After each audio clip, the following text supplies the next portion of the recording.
कळो तूच कर्म तुझे नाम धर्म वार करी पंथा पांडुरंग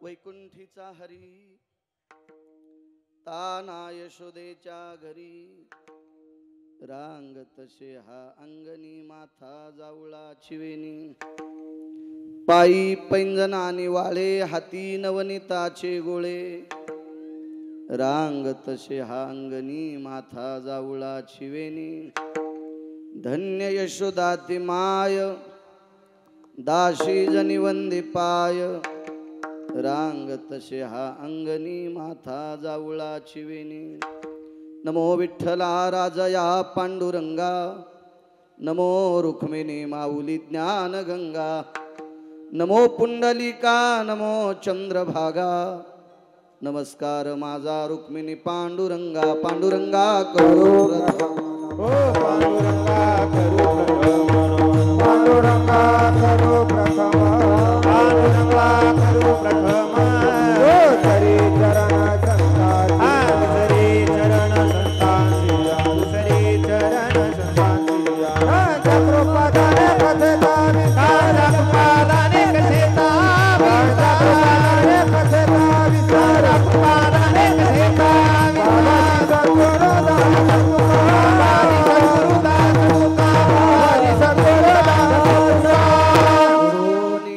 करा चरणी ठेवी तो चरणी ठेवी तो माता परसावी विनंती माझ्या पंढरीनाथा परसावी विनंती माझ्या पंढरीया चरणी ठेवी तो माता ठेवी तो माता परसावी विनंती माझ्या पंढरीनाथा ओ परसावी विनंती माझ्या पंढरीनाथा पांडुरंगा करू प्रथम नमन दुसरे चरण संताचे त्यांच्या कृपादाने कथेचा विस्तारू बाबाजी सद्गुरु दास तुका मनोजवं मारुत तुल्य वेगम जितेंद्रियं बुद्धिमतां वरिष्ठं वातात्मजं वानरायुत मुख्यं श्रीरामदूतं शरणं प्रपद्ये नागेन्द्रहराय त्रिलोचनाय भस्मांगरागाय महेश्वराय नित्याय शुद्धाय दिगंबराय तस्मै नकराय नमः शिवाय शरदिंदु समाकारे परब्रह्म स्वरूपिणी वासरा पीठ निलये सरस्वती नमस्तुते विठ्ठला विठ्ठला विठ्ठला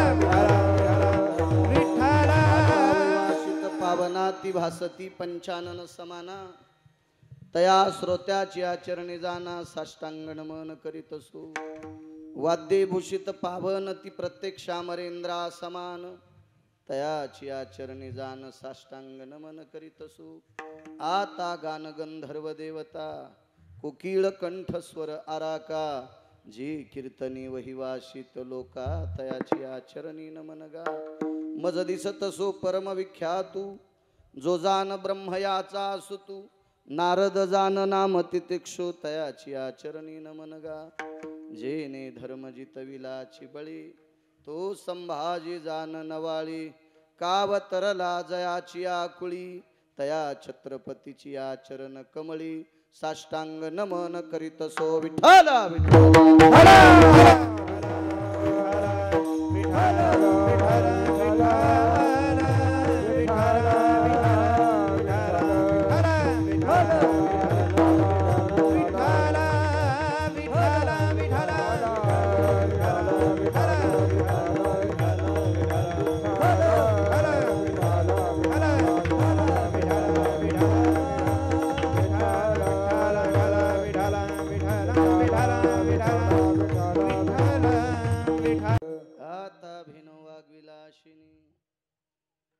जे चातुर्यार्थ कला कामिनी ते श्री शारदा विश्वमोहिनी नमिली मिया नदी दिव्य गोदा तटीचा विलासी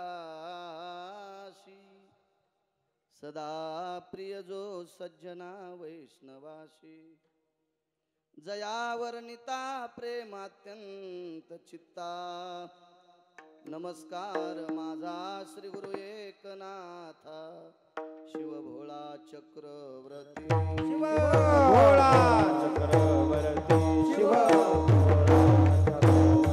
शिव भोळा चक्रवर्ती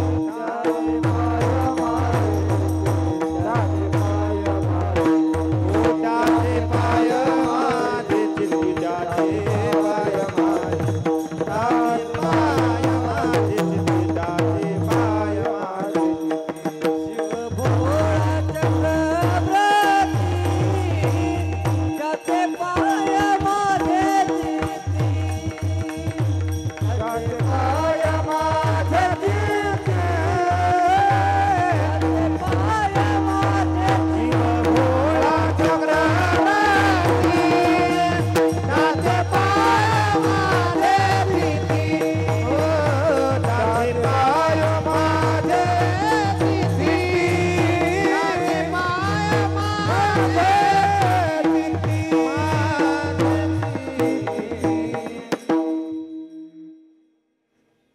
वैकुंठीचा हरी ताना यशोदेच्या घरी रांगत हा अंगणी माथा जावळाची वेणी प्रस्तुत प्राप्त प्रसंग निवडलेला अभंग विश्वमान्य विश्वभूषण विश्वाधिकार विश्वप्रिय साध्वी जनाबाई यांचा प्राप्त प्रसंगी निवडलेला अभंग विठाला विठाला प्राप्त प्रसंगी निवडलेला अभंग गंगाखेड निवासी देवाच्या अत्यंत लाडक्या विटेवरच्या मालकाचा अंतकरण संत शिरोमणी नामदेवरायाकडे दास्यत्व केलं अशा वारकरी संप्रदायातल्या फार मोठ्या अधर्यो अशा साध्वी जनाबाईंचा प्राप्त प्रसंगी निवडलेला अभंग विठाला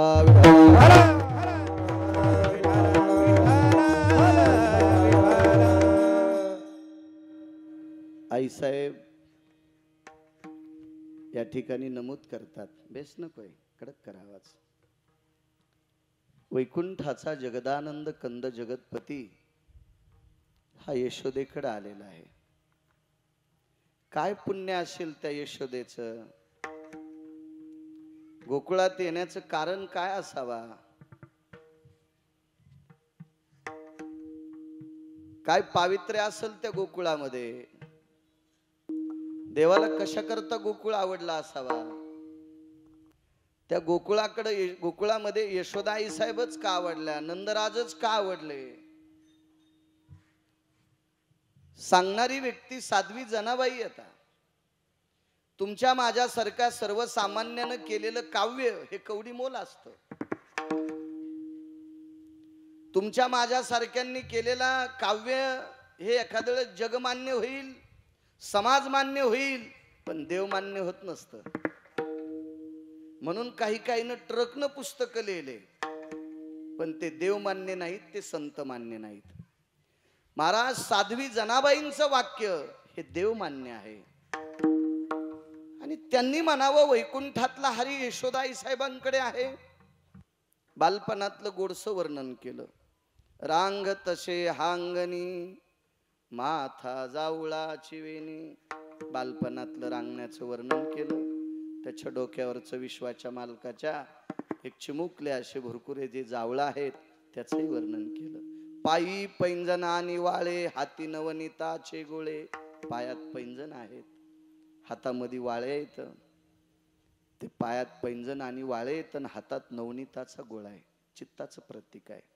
लोणी कोमल असतं विठाला विठाला विठाला विठाला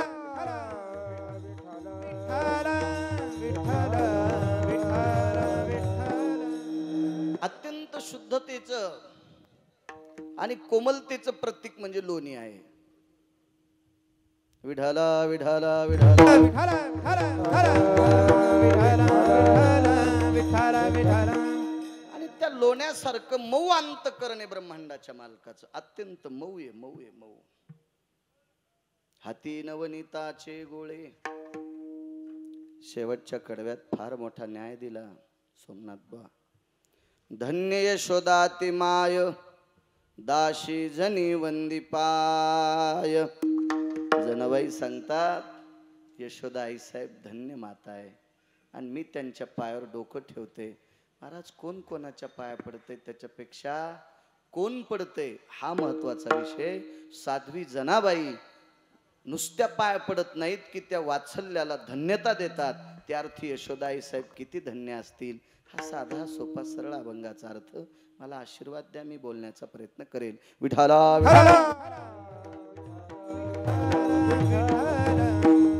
मोठ्या श्रद्धेने मोठ्या भावयुक्त अंतकरणाने चालत असलेली गेली 50 वर्षाची परंपरा आहे.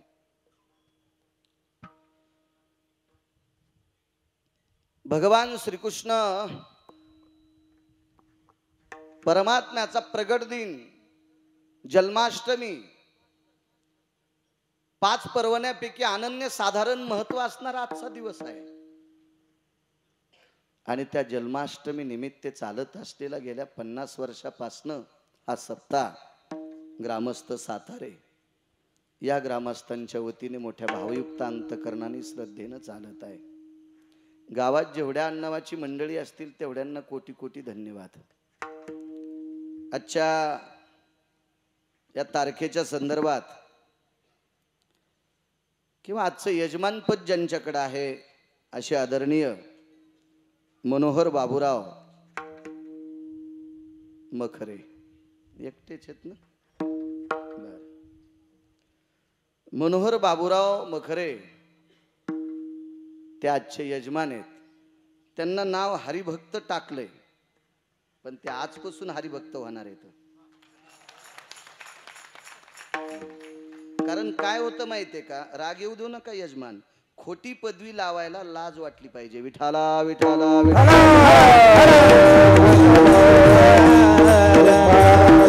मला काही चोंबाळ्या गप्पा येत नाहीत. तुम्ही मला नारळ देताल, पाकिट देताल, याबद्दलही तुम्हाला काही चोंबाळ येत नाही. माझा संसार धाकाय पुरते पैसे हौद भरून पंढरपुरातल्या मालकांनी मला दिलेत. याच्याकरता मी काही कोणाला चोंबाळायला फिरत नाही, फिरणारही नाही. विठाला विठाला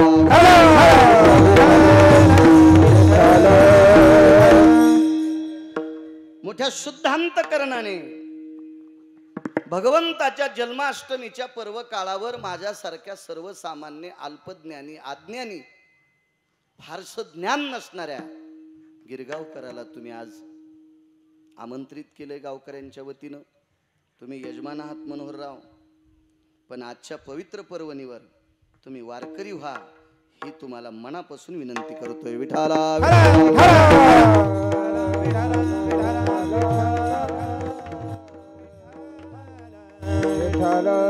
गावातील तरुण मंडळी मोठ्या श्रद्धेने हा उत्साह करतात. इथं बसलेली सगळी ज्ञानी माणसं आहात. एक लक्षात घ्या बारक्या गिरगावकराचं, पैशानं सप्ताह मोठा होत नसतो. कोटीनं पैसे असलेले इकडं तिकडं वळचणीला कितीतरी लोक बसलेत. सप्ताह सात्विक सदाचारी पुण्यशील पावन यावर या असा सप्ताह होण्यासाठी गावातल्या लोकांनी तन्मन धनानं सहकार्य करावं लागतं. उत्तमावा तवा सप्ताह मोठा होत असतो. यावर बसा. या गावातील तरुण मंडळी पार्किंग व्यवस्थेसाठी रिपरिप पावसात उभे आहेत. त्यांची सर्व अंग चिंब भिजलेली आहेत. मोठ्या सात्विकतेनं मोठ्या श्रद्धेनं ती या सप्ताहात बेजार होतात. अन्नदान व्यवस्थेतली कार्यकर्ते व्यवस्थापक वेगळी, पार्किंगची व्यवस्थापक वेगळी. मी ज्यांच्याकडे मनोहररावांकडे बसलो त्यावेळेला 5-25 तरुण तिथं सुद्धा भिजत आली. किती श्रद्धा, किती भाव, किती प्रेम. तुम्हा तरुणांना माझ्या विटेवरच्या मालकाच्या चरणी प्रार्थना, असंच गरुडासारखं बळ देवो. ते बळ तुम्ही तुमच्या आई वडिलाच्या सेवेकरता वापरो. ते बळ तुम्ही तुमच्या प्रपंचातल्या लोकांची धारणा करण्याकरता वापरो. आणि हे सगळं काम करत असताना उरलेला वेळ तुम्ही धर्माकरता वापरो, असं पंढरपुरातल्या मालकाच्या चरणी प्रार्थना करेल. कारण तुम्ही सगळी संसारिक आहात. तुम्ही सगळाच वेळ जर देवाला द्याला तर बायका कशा जगीत आणि विठाला विठाला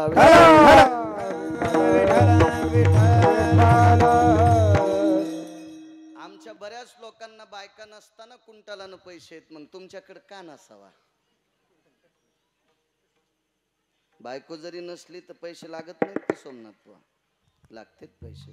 तुम्हाला जर इथं यायचं असेल कीर्तनाला तर एसटी फुकट आणते का तुम्हाला?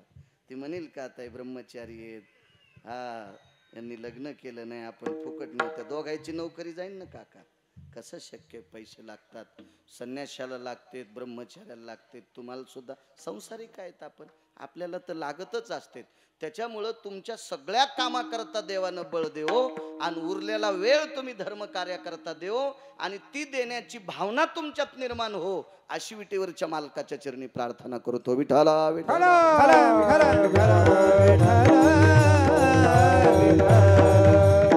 बऱ्यापैकी गोडशी सात्विक वारकरी परंपरा तुमच्या गावाला मला भेटायला पंढरपूरला आलेली सर्व काही हरिभक्त मंडळी, परमार्थिक मंडळी आहेत. मुळात तुमच्या मातीमध्ये वारकरी संप्रदायाचा गंध आहे आणि तो मुळातच आहे. पण तुम्ही या 50व्या वर्षानिमित्त उज्ज्वल केला, तो दाखवला, तो उघडा केला. जसा कापूर एका डब्बीत असताना कापूर आहे पण डब्बी लावल्यामुळे त्याचा सुगंध येत नाही, त्याचं झाकण उघड्याच्या नंतर जसा सुगंध येतो तसा भक्तीचा सुगंध पहिलाच तुमच्या मातीत आहे. तुम्ही फक्त त्याचं 50व्या वर्षाच्या निमित्तानं झाकण काढलं आणि एवढं मोठं स्वरूप निर्माण केलं. हे मुळातच तुमच्याकडे होतं. विठाला विठाला.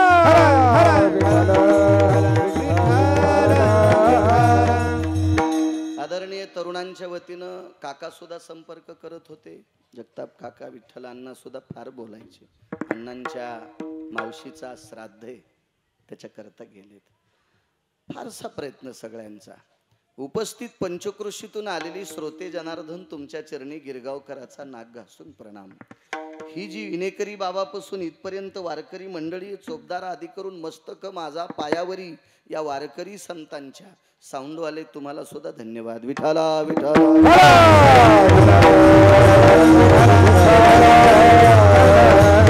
वैकुंठीचा हरी ताना यशोदेच्या घरी ब्रह्मांडाचा मालक यशोदेकडे आलेला आहे. अवतार घेतला अष्टमीच्या दिवशी, जन्म झाला. आज किती मोठी पर्वणी माहिती आहे तुम्हाला? आज जगदानंद कंद जगतपतीचा जन्मदिवस. एक पर्वणी. दुसरी पर्वणी या पवित्र महाराष्ट्रामध्ये तुमच्या माझ्यासारख्या रेड्यांना मार्गाला लावणारा योगी जन्माला आला आजच्या दिवशी. त्या योग्याचं नाव आहे माऊली महावैष्णव ज्ञानोबराय. मालकांचा जन्मदिन आहे. तिसरी पर्वणी आज माझ्या आळंदीतल्या मालकाचा सुवर्ण कलशारोहण झालाय. ही तिसरी पर्वणी. काय पर्व काळे राजो, आनंद व्यक्त करा. आपण जिवंत असताना ज्ञानोबरायच्या कळस सोन्याचा होतोय, ही आपल्या जीवनातली पर्वणी आहे. आपण गेल्यावर बसल्यावर काय करता राजो? विठाला विठाला.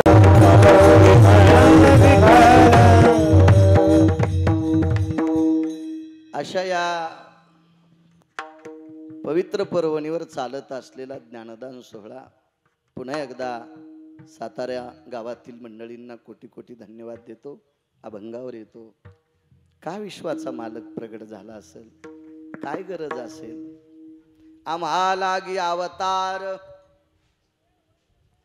विश्वाच्या मालकानी आपल्याकरता अवतार धरलाय. मग तो कुर्म अवतार असेल, तो मत्स्य अवतार असेल, तो वराह अवतार असेल, तो राम अवतार असेल. आज ज्या विश्वाच्या मालकाचा प्रगट दिन सोहळा आहे तो जगदानंद कंद जगतपती द्वारकाधीश श्रीकृष्ण परमात्मा आहे. रूप एकच, अवतार भिन्न भिन्न.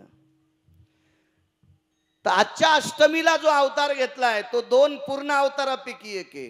दुर्जनाचा येणे करोनी संहार. पूर्णावतार राम कृष्ण, पूर्णावतार राम कृष्ण, पूर्णावतार राम कृष्ण, पूर्णावतार राम कृष्ण.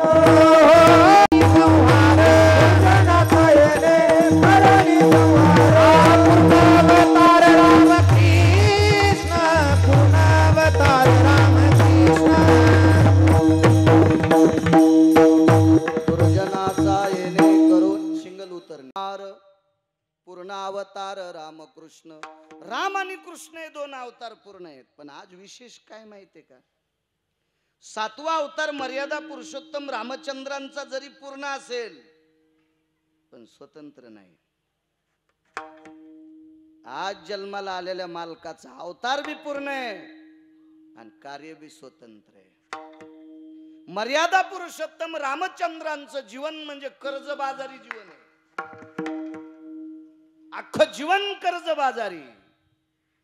आणि ते फेडण्यासाठी ऋण फेडा वया. मागचं जे कर्ज आहे का ऋण आहे का हे फेडण्यासाठी पुढचा अवतार आहे. स्वतंत्रता नव्हती. पुन्हा एकदा साधा मुद्दा सांगतो. मर्यादा पुरुषोत्तम रामचंद्रांचं जीवन म्हणजे खट्याळ सासूच्या सानिध्यात वावरलेली सून. खतरनाक सासू, ज्वाला मिरची सारखी खतरनाक सासू. आणि या खतरनाक सासूच्या जीवनात एखाद्या सुनेला तयावर तापलेल्या तव्यावर थेंब जसा पडावा असं जीवन तिचं साक्षीभूत असतंय. असं जीवन मर्यादा पुरुषोत्तम रामचंद्रांचं होतं. आणि 8वा अवतार म्हणजे सासूच नाही, किल्ल्या सुनाच्या हातात येत. जे करीन ते पर्व काळ. इतका मुक्त अवतार ते भगवान श्रीकृष्ण परमात्म्याचा तो आजचा आहे. विठाला विठाला.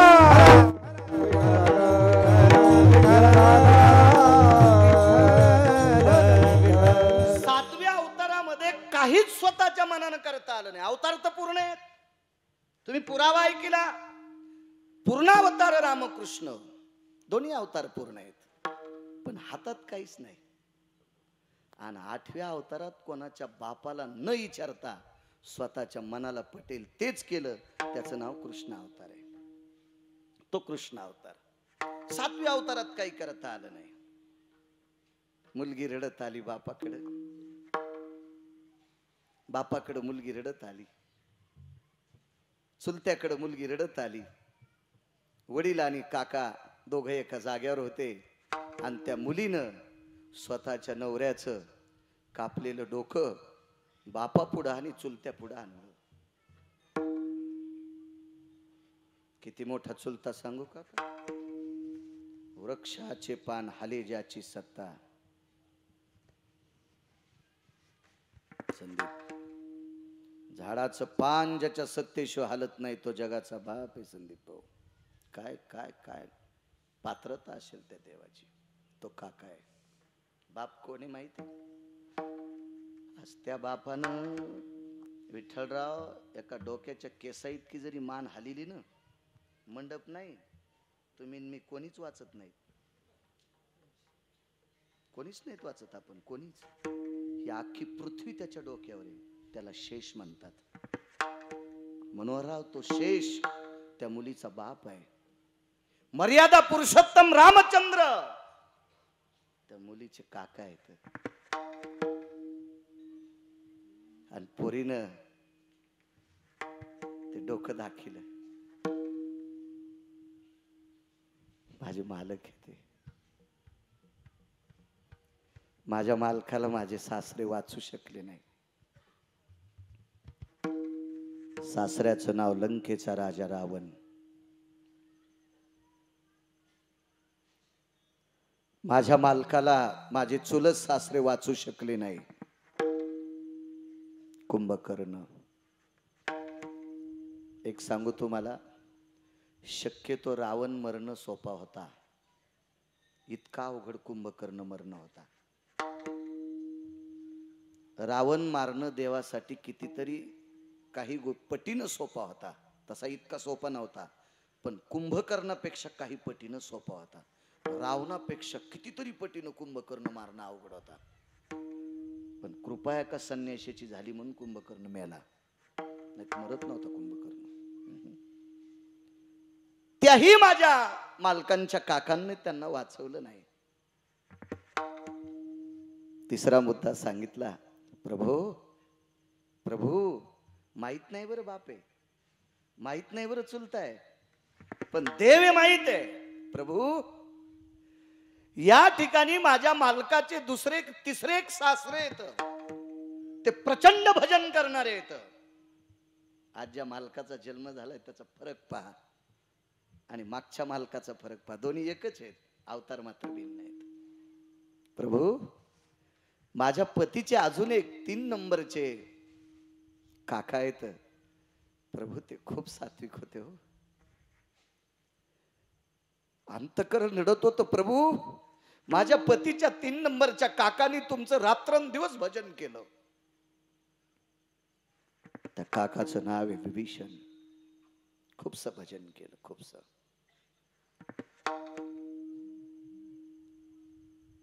उत्तमराव माफ करा, आपण कोणीच त्याच्या भजनात बसत नाहीत, ना तुम्ही ना मी. इतकं भजन केलं काका, किती भजन. त्या भजनाच्या घराला विस्तू लावला, विस्तू लावला, विस्तू. घराला अग्नी लागल्यावर घर पेटत नसते. यांच्याकडे गेलतो ना आपण, गोरखाबा कीर्तन सोडत नाहीत परिसरात. हे लय येड्या बाळूच्या नादी लागले जास्त.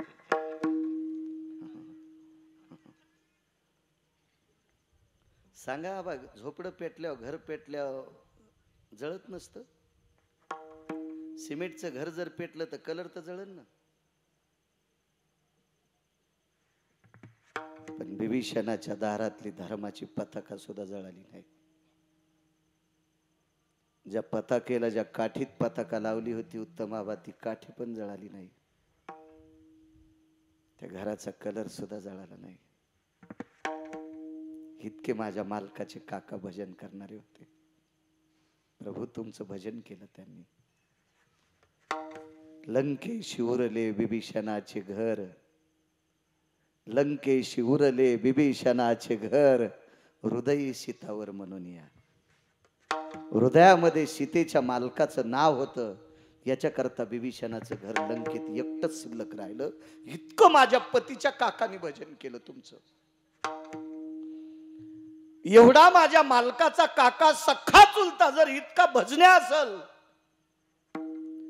तर त्या पवित्र वारकऱ्याचा पुतण्या का मरावा देवा, का मरावा, का मरावा. बाई हुशार होती. बाईनं देवाला विनंती केली, प्रभू लक्षात ठेवा, माझे सख्खे सासरे, माझे चुलत सासरे, पुन्हा माझे 3ऱ्या क्रमांकाचे वारकरी चुलत सासरे, या 3 जणांनी माझ्या पतीला वाचिलं नाही. पण एक सांगू का देवा, माझे वडील असते तर मात्र माझ्या पतीला मरू दिलं नसतं. माझे वडील असते ना तर माझ्या पतीला मरू दिलं नसतं.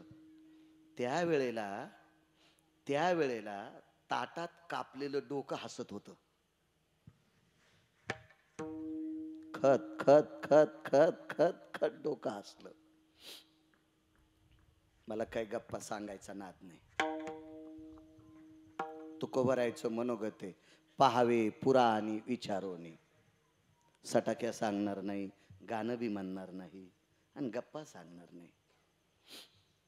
कारण मी सटाक्या सांगितल्या तर यम मला सटके हानील. मला हाणायच्या अगोदर पाकिट देणाऱ्याला हानील, गळ्यात शपथ. सटाक्या सांगणाऱ्या महाराजाला जो पाकिट देतो का त्याला कोण्या नरकात टाकावं यमाला सुद्धा कळत नाही. आणि 2 नंबरला तुम्हाला नरक आहे, माझ्या गळ्याची शपथ खोटं नाही. 3ऱ्या क्रमांकाला तुम्हाला नरक आहे. नालायक महाराज सोबत उभं राहिलं, 7 केली की तुम्हाला नरक 3रा आणि 4था आम्हाला आहे. जाऊ द्या, आम्हाला पिराला कापू द्या. हो, नाही तर निफाड पसल्या मसुबाला कापू द्या आम्हाला, पण तुम्हाला पैसे देऊन देऊ कापायला नाही, हे ध्यानात ठेवा. आम्ही गथुडं घेऊन कापू द्या आम्हाला, पण तुमचं गथुडं जाऊन तुम्हाला देऊ कापायला, हे ध्यानात ठेव जा. विठाला विठाला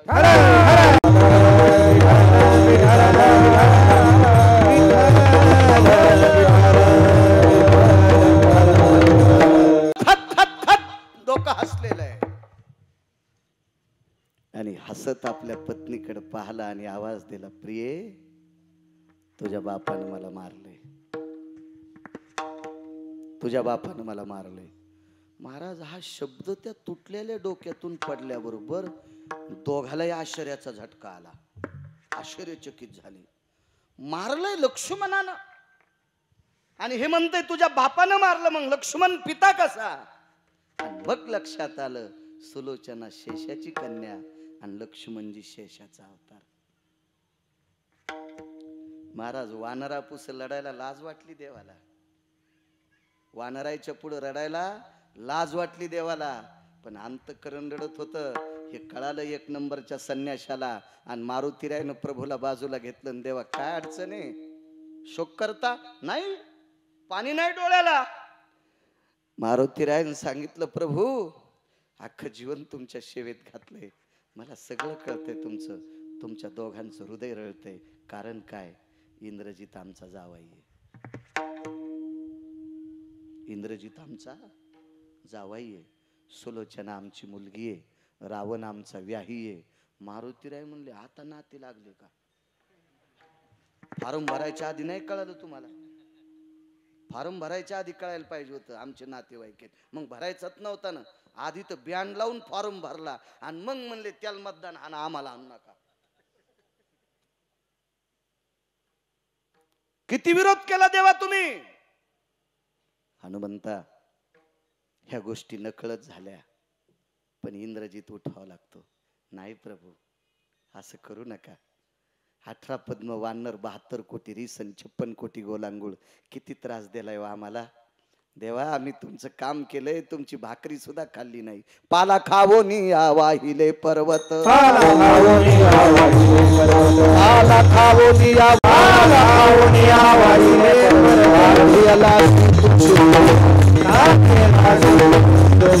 वाहिले पाला खावोनिया वाहिले पर्वत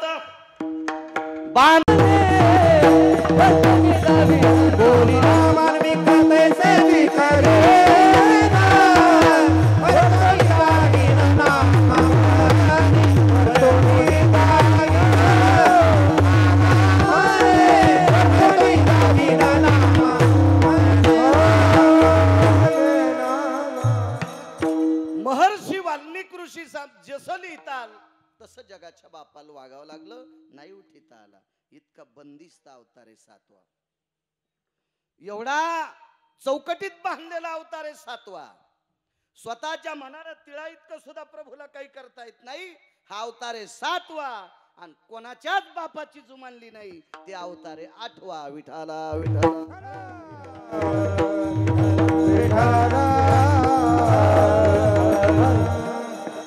मागची सगळी कर्ज फेडण्यासाठी आठवा अवतार आहे. माझ्या वाचनात आतापर्यंत 28 कर्जदार होते. हळूहळू वाचल्यावर पुन्हा संख्या वाढणार आहे. त्याच्यातली 1 नंबरची कर्जदार होती अहिरावण नावाच्या राक्षसाची पत्नी चंद्रसेना. या चंद्रसेनेनं प्रभूला आमंत्रित केलं, प्रभू स्वागत आहे तुमचं. पण तिचा अंगठ्यान पलंगच मोडला, दोघांची फजिती झाली. मारुतीरायाची शेपटी रामेश्वरला तुटली. शेपटी नाही रामेश्वरला, मारुतीरायाला. महाराज नवऱ्यावर अतूट प्रेम करणाऱ्या बाईनं शेपटी ओढून घेतली. इतकी तुमच्यात ताकद आहे. पण जी नवऱ्याच्या 3दा पाया पडती तिच्यात ताकद आहे. जी नवऱ्याच्या पडत नाही महाराजाच्या पडती तिच्यात नाही. जी नवऱ्याला टायमाला जेवायला देत नाही महादेवाला पाणी घालती तिच्यात नाही. जी नवऱ्याला टायमाला जेवायला देत नाही पांडुरंगाला मंजुळा वाहती तिच्यात नाही. जी नवऱ्याच्या तीनदा पाया पडतीन देवाच्या पायाच पडत नाही तिची देवा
माझ्या माईनो पंढरपुरातल्या मालकानं 7व्या अवतारात मर्यादा पुरुषोत्तम रामचंद्राने अंगठ्यानं तिचा पलंग मोडा तोंडातून शब्द पडला ज्या अंगठ्याने पलंग मोडा त्याच अंगठ्याला बाण लागन भिल्ले विंधिले शारंगधर नवऱ्याचं दर्शन घेणाऱ्या बाईनं जिथं बाण लागन तिथंच लागला आणि द्वापारयुग संपलं कलीला आरंभ झाला आणि इह लोकातली यात्रा पंढरीतल्या मालकाची 8व्या अवतारातली संपत्ती इतकी नवऱ्याचं दर्शन घेणाऱ्या बाईत ताकद मारुतीरायासारख्याच्या शेपटीला हात लावायची जगात एखाद्या बाईची ताकद असेल का हा पहिली गोष्ट यायला तर मधातच प्रवेश नाही गाव जेले हनुमान बार पण आता एखादी मनची असेल तर ती मारुतीच्या तोंडाला पेडाला येते अशा लय मनचे आहेत ना येडगळ महाराजांनी सांगितलेल्या त्या सात्विक महाराजांचं थोडंच ऐकत आता मारुतीच्या तोंडाला पेडा लावला कसा खाईनीच्या हातानं कवाईनं सासूचं लुगडं धुतलं नाही सासऱ्याचं धोतर धुतलं नाही त्याची संपत्ती हिसकून घेतली आणि नाक बुडूस तर तुपात चपात्या खाली आणि मारुतीच्या तोंडाला पेडा लावायली गोळ्या संपल्यात का तुझ्या हाताने मारुती पेडा खाला विठाला विठाला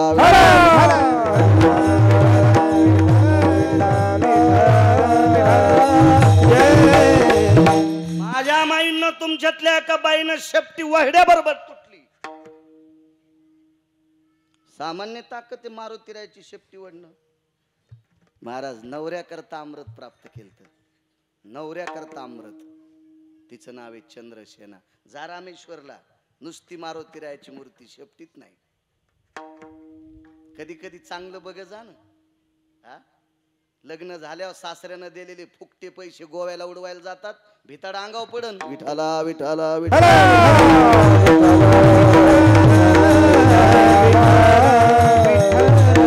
कधी कधी सासऱ्यानं दिलेले ते फुकटे पैसे उडवायला पंढरपूरला जा रामेश्वरला जा काशीला जा द्वारकेला जा गयेला जा प्रयागला अशा चांगल्या ठिकाणी जात जाते जरा पचत असते विठाला विठाला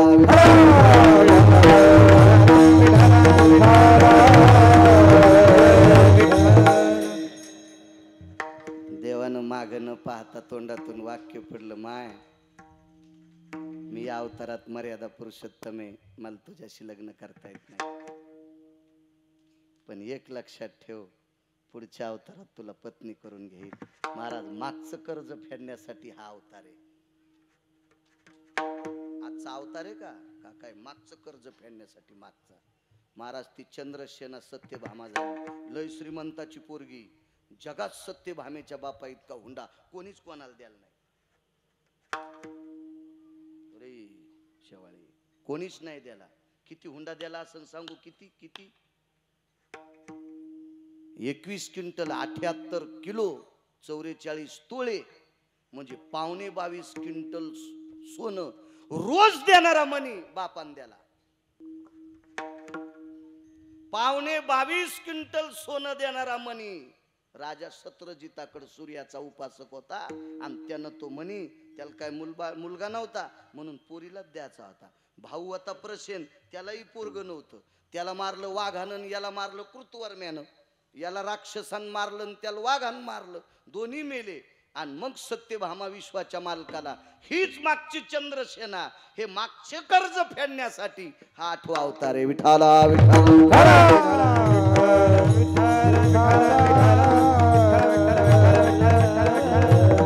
काय कर्ज 7व्या अवतारातलं? 7व्या अवतारात एका अस्वलाच्या पोरीनं पाहिलं. ऐका माझ्या माईनं निष्ठेची ताकद. तुम्हाला राग येईन गिरगावकराचा, तुम्ही मिटिंग घ्या म्हणा आपल्या तालुक्यात गिरगावचा बाळू आलाच नाही पाहिजे असं करा. तुम्हाला 30 गाव पठ्ठ्याला 36 गाव, जरा कडक बोलतो ना, पण तुम्हाला कडक बोलण्यात माझा फायदा आहे. तुम्ही जर नियम नाही चुकिले तर तुमच्या पोटी जन्माला येणारी संतती देश चालवणारे, देश भारत देश चालवणारे भारत देश. आणि तुम्ही चुका केल्या की तुमच्या पोटी जन्माला येणारी संतती भंगिरी जन्माला येत असती आणि त्या देशातल्या भाकरी खातो. ते देश चालवायची ताकद त्यांच्यात येत नाही आणि ती ताकद त्यांच्यात यावा याच्याकरता तुम्ही शुद्ध वागणं गरजेचं आहे. हा माझा स्वार्थ आहे. विठाला विठाला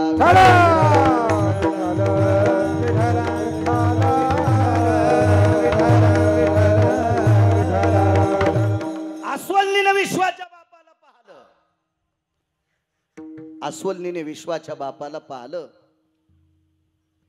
आणि पाहिल्याच्या नंतर तो पुढे पुढे चालत गेला. दिशेनासा होई तोपर्यंत त्याला बघत होती आणि त्याला बघत बघत बघत बघत डोळे झाकले. वेगात सांगतो, एवढा पुरावा सांगतो आणि मग यशोदेकडे का, कारण 8वा अवतार कर्जबाजारी आहे, फेडावंच लागतंय. आपल्याला सुद्धा सांगितलं देहूतल्या मालकानं, हो तुका म्हणे होता ठेवान तो या भावा सापडाला.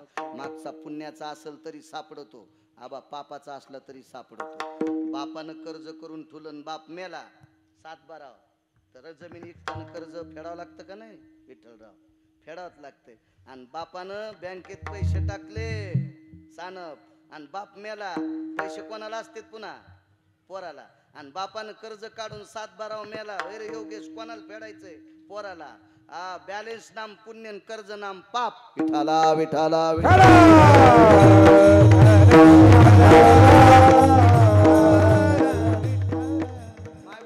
मायबापाने विचारलं, बाई कशा करता डोळे झाकलेस?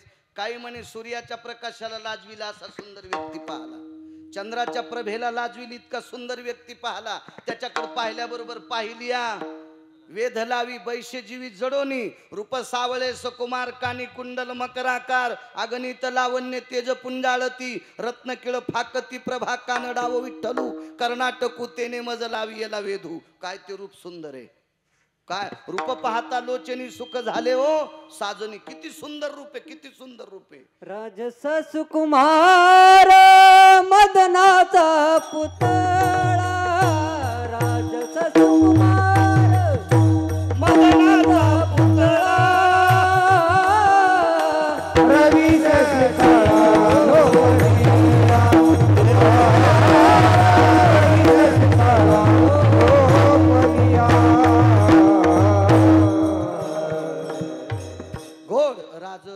कुमार मदनाचा पुतळा रवी शशी कळा लोपलिया. याच्या पलीकडचं कोटी ब्रह्म हत्या श्रीमुख पाहता जाती. इतका सुंदर आहे, एवढा सुंदर आहे.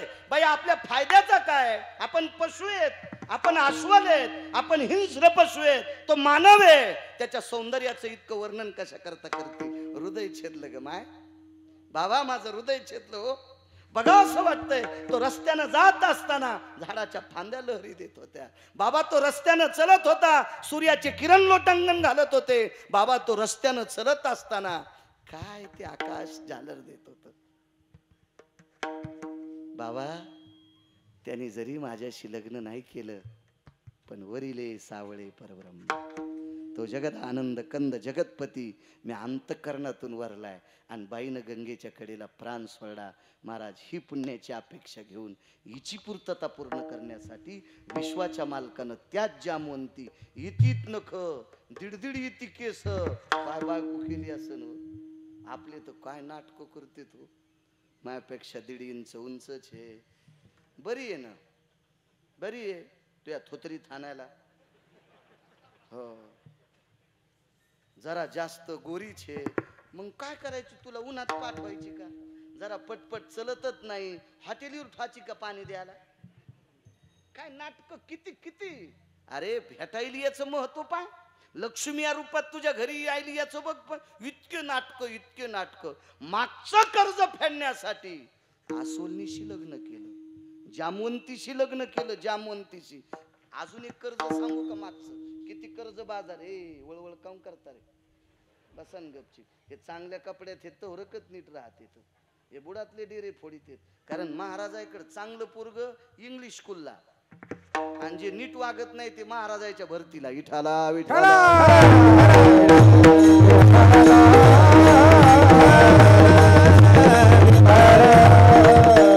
त्या महाराजाचा पिना पाडीते. कमाले वा संस्था चालणारायची. खरंच चांगलं हुशार कोण घालायला. योग असा आला. काय सांगत होतो? जामवंतीच प्राप्ती करण्यासाठी कर्ज. महाराज जामवंताचं पण कर्ज होतं. किती कर्ज बाजारी. 28 सांगायचेत का तुम्हाला सगळे? पण सगळे सांगितल्यावर पहिले इसरते. त्याच्यामुळे बस झाले 2-4. जास्त गोळ्या एकखट्या घेतल्या की रिॲक्शन येत असते. असे डॉक्टर म्हणतील, मी काय डॉक्टर नाही. विठाला विठाला विठाला. 7व्या अवतारात जामवंत महाराज. काय उपकार आहेत जामवंताचे? जामवंताचे 14 उपकार, त्याच्यातले एक उपकार आहेत. आता श्रावण महिना चालू आहे, या मासाचे अधिपती भगवान शिवशंकर आहेत. जन्म जरी विष्णूचा झाला असेल आज कृष्ण परमात्म्याचा, पण या मासाचे मालक शंकर आहेत, अधिपती शिवजी आहेत. तर 14 कामापैकी शिवजींची प्राणप्रतिष्ठा जामवंतामुळे झाली. जामवंत जर प्रभू रामचंद्राला भेटले नसते तर रामेश्वराची स्थापना होत नव्हती. कारण प्रभू रामचंद्राकडे स्थापना करण्यासाठी पुरोहितच नव्हता, म्हणजे ब्राह्मणच नव्हता. आणि जंगलात ब्राह्मण कसा सापडत? जंगलात जे सापडत होते ते चित्र धरणारे, लाहोर धरणारे, डुकरं मारणारे अशी लोक होते. यायला पुन्हा प्राणप्रतिष्ठेचे मंत्र येत असतात का? नाही. आणि मग जामवंतापाशी आपली अपेक्षा केली, मला स्थापना शिवजीची करायची, पण ब्राह्मण पाहिजे. जामवंतांनी सांगितलं, आमच्या मित्राचा नातू ब्राह्मण आहे, त्याचे आजोबा माझे मित्र आहेत, आणि ते नातू ब्राह्मण आहे, मी घेऊन येतो. प्रभू रामचंद्र म्हणले, कोण आहे? म्हणले रावण आहे. प्रभू रामचंद्र म्हणले, येणार नाही बाबा. का? आणि तुम्हाला माहित नाही का आमचं आणि त्याचं किती भांडण आहे? त्यानंच तो मै बायको चोरून नेली, आणि त्याला मारण्यासाठीच ते सगळा प्रयत्न आहे. आणि ते कसा येईल? जामवंत म्हणले, त्याच्या आजोबाचं माझं लय प्रेम होतं, आणि त्याला माहित होतं त्याच्या आजोबा लय मानते जामवंताला. नातू तितका तो उपकार फेडीन, जाऊन प्रयत्न करतो. आणि जामवंत लंकेत गेले, रावणाला विचारलं, लंकेश महाराज 65 खुर्च्या सोन्याच्या वलांडून उत्तम आबा खाली आला रावण, आणि रावण पाया पडणार. तेवढ्या अवकाशात जामवंतानं कवटाळा, नको रे, आस्वलाच्या पाया पड नकोस, आस्वलाच्या पड नको. तुला पडायचंच का? तर मी ज्याचं भजन करतो त्याच्या पड. कोणाच्या? रामाच्या. मी ज्याचं भजन करतोय त्याच्या पड. पण ते लैरगील दोडका होता, खिसून भाजी होत नव्हती, ठेसून होत नव्हती, आणि चिरून होत नव्हती. ज्यानं खाल्लं त्याचे दात राहत नव्हते. इतका रगील दोडका, बियाच्या पण कामी. इतका रगील रावण होता, इतका रगील रावण. आणि ते ऐकतो का? म्हणले त्यांच्या पाया नाही पडत. म्हणले, काका तुमचं काय काम आहे? मग एकच काम आहे म्हणे, भगवान शिवजीची स्थापना करायची, ब्राह्मण पाहिजे. ते म्हणला, तुम्हाला शिवजीची स्थापना करायची? कुठं करायची? समुद्राच्या तीरावर. आणि समुद्राच्या तीरावर जर शिवजीची स्थापना तुम्हाला करायची तर कोणाची माय व्याली मी सोडून मंत्र म्हणायची. पहा किती रगील ब्राह्मण होतो.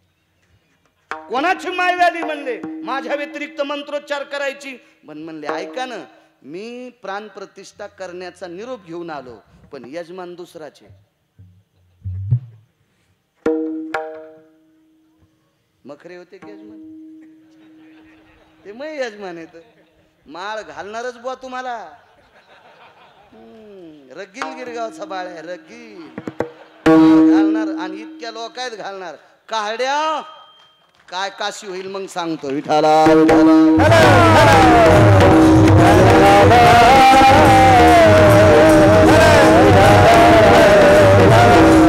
अजय, तुला बी सोडित नाही बापू. मला 900चा मोबाईल आहे, तू कॅमेऱ्यावर किती छापायला बापू. माळ नाही, लाज वाटायला पाहिजे. तुला बी गुतीतो आज विठाला विठाला.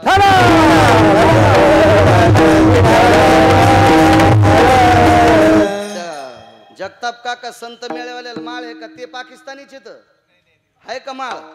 हा हो हो हो, नाही तर पुन्हा कॅमेऱ्यात फोडून टाकीन दुसऱ्या बार लावला तर. मी एक तर भोळा यायला लावू देतो, बाकी कोणी महाराज लावू देण्यात मीच येडा आहे. माझ्या गोळ्या संपलेल्या आहेत. विठाला विठाला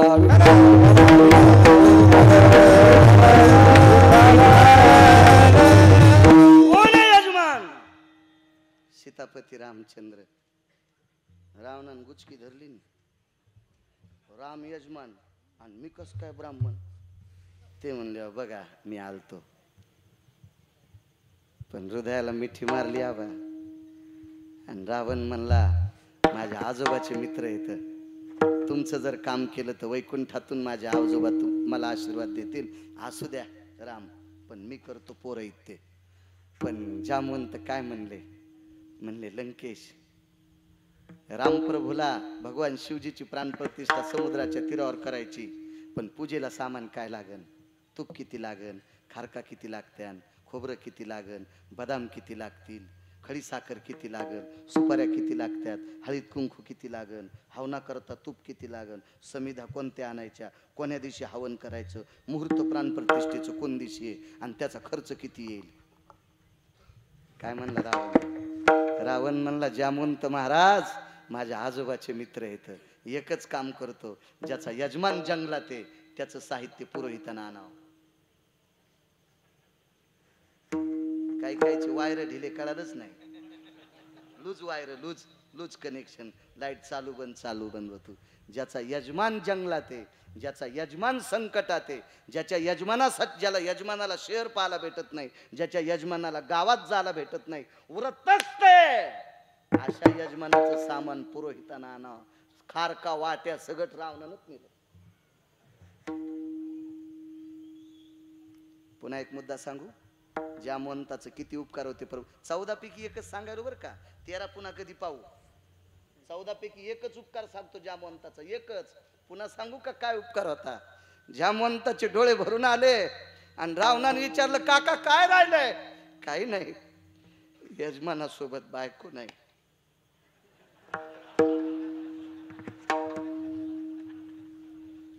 यजमानासोबत आणि बायको कोणाच्या ताब्यात होती आबा? ह्या नालायकाच्या, म्हणजे तुमच्या नाही. टेकलं का शेकलं हे म्हणायचे, मलाच नालायक म्हणला हाय का नाही, आगावच धंदा ना.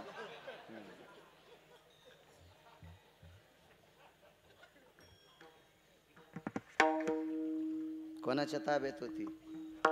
रावणाच्या. मरूस तर देत नव्हतं बेटा. रावणानं सांगितलं काका बायको जिवंत असताना नवऱ्याला पूजाला बसता येत नाही एकट्याला, मेल्यावर सुपारी खोसून बसता येते, पण बायको जर जिवंत असेल तर नवऱ्याला पूजेला बसता येत नाही. मेली बायको तर त्याला विधूर म्हणतात, मग मात्र त्याला सुपारी कमराला खोसून बसता येते. पण रामाची पत्नी जिवंत असेल आणि जर प्राणप्रतिष्ठेच्या पूजेला बसायचं असेल तर जमत नाही. येतो लंकेश, येतो मी येतो. पण रावण म्हणला माझ्या आजोबाला दुःख वाटन, जाऊ द्या, तुमच्या देवाची पत्नी माझ्या ताब्यात आहे, पूजा करूस तर आणतो. पूजा करूस तर उपकार पहा उपकार. महाराज देवावर उपकार करण्याची पात्रता संताची, देवावर. ठीक आहे म्हणले, जा अमक्या दिवशी समुद्राच्या तीरावर पूजा करायची. हा, नाव ठेवा रामेश्वर. त्या ज्योतिर्लिंगाचं नाव काय ठेवलं? रामेश्वर. मागचं कर्ज सांगतोय, कर्ज जामवंताचं. एकच उपकार. आणि मग रामेश्वराची स्थापना करायची, पूजा मांडायची ठरली. ही पूजा मांडायची ठरत असताना योग असा आला, शीतेल विमान पाठिलं. महाराज 3 पाट नेले, स्वतःला लंकेशाला, एक रामचंद्रांना, एक माझ्या सीताई साहेबाला. रामप्रभूच्या मनात शंका आली, एका पाटावर रावण बसलेला आहे, पुरोहित आहे, एका पाटावर मी बसलो, पण ह्या पाटावर कोणाला बसतेत बाबा? तर 10 मिनिटाच्या नंतर सीताई साहेब बसल्या, वळून पाहिलं, सीते तू? हो. कोण आणलं? रावणाच्या 6 पत्न्या आलत्या घेऊन. मंडोदरी नाही, 80,000 बायकापैकी 6 पत्न्या विमानात गेल्या. सीतेला आदरयुक्त बसिलं, खना नारळानं ओटी भरली, पूजे करता बसिलं, पूजा आटपली, गाठ सोडली, नाव घ्यायला लावलं, पुन्हा विमानात बसिलं, अशोक वाटिकेत नेऊन ठेवलं. जामवंताला सांगितलं तुमच्या देवाचं काम झालं, मी तात्पुरती दिली ती, आता घेऊन चाललो. महाराज, जर सीताई साहेब नसत्या रावणानं दिल्या तर रामेश्वराची स्थापना होत नव्हती, एका ज्योतिर्लिंगाची स्थापना होत नव्हती. उपकार कोणाचे आहेत? जामवंताचे आहेत. आणि या जामवंताने एकच मागितलं, देवा मला ताकद लय दिलीस रे. ऐका ना, देवा मला ताकद लय दिलीस रे, पण ह्या पठ्ठ्याला आतापर्यंत कुस्ती खेळायलाच कोणी भेटला नाही. ह्या पठ्ठ्याला अजून कुस्ती खेळायला कोणी भेटला नाही. मला कुस्ती खेळणारा दाखवतो का? मर्यादा पुरुषोत्तम रामचंद्रानं संन्याशाकडे बोट केलं, त्या गदेवाल्या संन्याशाकडे, आणि त्या संन्याशानं सांगितलं देवा जामवंतासोबत कुस्ती खेळायची ताकद आहे, पण मला वडिला समान येत, मला वडीला समान आहेत, याच्याकरता त्याच्यासोबत कुस्ती खेळत नाही. आणि पुन्हा कोणाची माय येली जामवंतासोबत कुस्ती खेळायची? ताकद फक्त एकट्या मारुती राहत होती. आता कोणात ताकद आहे का? मग रे नाही, ताकद फक्त होती रामचंद्रात. पण रामचंद्रानं सांगितलं मी तुमच्यासोबत कुस्ती खेळलो असतो, पण वाल्मिकानं तसं लिहिलं नाही.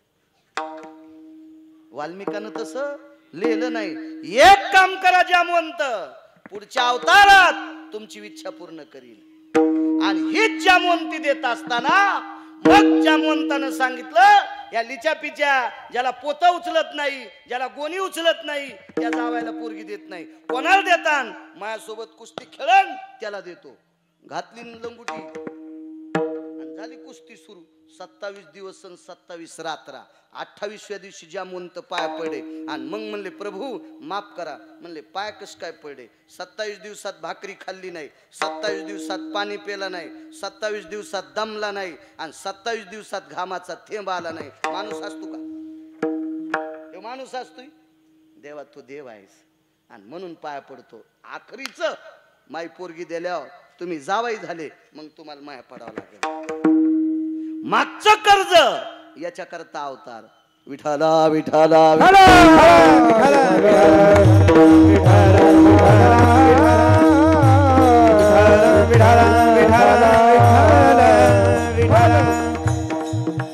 आता राहिलेल्या वेळात एकच बघायचं, हे कर्ज मोजके सांगितले ना 2-4, पुन्हा कधी का आला योग पाहू ना आपण. पण आता हे कर्ज फेडण्यासाठी हा 8वा अवतार.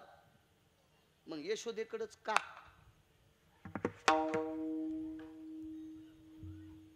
तुमच्या नाशिक जिल्ह्यात का नाही आला? आमच्या परभणी जिल्ह्यात का नाही? संभाजीनगर जिल्ह्यात का नाही? अहिल्यानगर मध्ये का नाही? पुण्यात का नाही? मुंबईत का नाही? नांदेड मध्ये का नाही? महाराष्ट्र सोडून त्या राज्यातच का? गोकुळातच का? यशोदेकडेच का? काय कारण असावा? बरं यशोदेकडे जगाचा बाप वैकुंठातला आलाय, येऊ द्या ना, येऊ द्या ना, येऊ द्या. लेकरं मोठे झाल्यावर शिकायच्या निमित्तानं कोणाकडे जाते? मावशीकडे राहते. शहरात जर मावशी असेल आणि हे जर खेड्यात झालं असेल तर शिक्षणाची सोय मावशीकडे ठुलं, मामाची तर ठुलं, चुलत मावशीकडे ठुलं, आत्याची तर ठुलं. कशाला? शिकायला. हे झाल्या झाल्यात तिथं गेलं ना. ज्या दिवशी जन्माला आलं त्या दिवशी लेकरू दुसऱ्याकडे जातं का? जातं ना महाराज. माय मेली तर झाल्या झाल्या जर हॉस्पिटल मध्ये माय मेली तर कोण सांभाळायचं त्या पोराला? त्या पोराला कोण सांभाळायचं? एक तर बापाच्या माईनं सांभाळायचं, नाही तर एक तर माईच्या माईनं सांभाळायचं. हेच आधार आहे ना. आणि दोन्ही जर आजा नसत्याल तर मावशीनं सांभाळायचं, मावशीच नसेल तर कोण्या तरी नातेवाईकानं सांभाळायचं, आणि नातेवाईकच नसतील तर सरकारनं सांभाळायचं. इतकं तर माहिती ना तुम्हाला. याच्या पुढचं पुन्हा सांगू, बस झालं इतकंच. पण हा जगाचा बाप वैकुंठाचा हरी जन्माला आल्याबरोबर बाप जिवंत आहे. बाप जिवंत आहे. लक्षात घ्या राजू, राग येऊ देऊ नका. तो बाप तुमच्या माझ्या बापासारखा बाप नाही. आपल्या बापाकडे किती ज्ञान असेल, लय काम करून पोरायला बंगला बांधाय पुरतो. होय, एका दुकानाचे 2 दुकानं करीन बाप, इतकंच करीन ना पोरायसाठी. 25च्या ऐवजी 50 एकर द्राक्ष लाईन. होय काका, किती काय करीन बाप? हा होय सोमनाथ महाराज, किती करीत असतो बाप, किती करीत असतो. आपल्या बापायला ज्ञान तरी किती का असेल. देवाचा बाप किती ज्ञानी होता सांगू. देवाच्या बापा देखता 6 त्यांच्या मेहुण्यानं मारले. मेहुण्यानं मारले. नकरीच शोक वधिता बालक नामा म्हणे. धन्य त्याचे ज्ञान, नकरीच शोक वधिता बालक नामा म्हणे. 6 मारले तरी शोकाचा पत्ता नाही.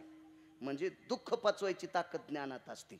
ज्याला ज्ञान आहे का ती माणसं दुःख पचित असतात. ज्याला ज्ञान नाही का ते दुःखाला कंटाळून आत्महत्या करीत असतात. विठाला विठाला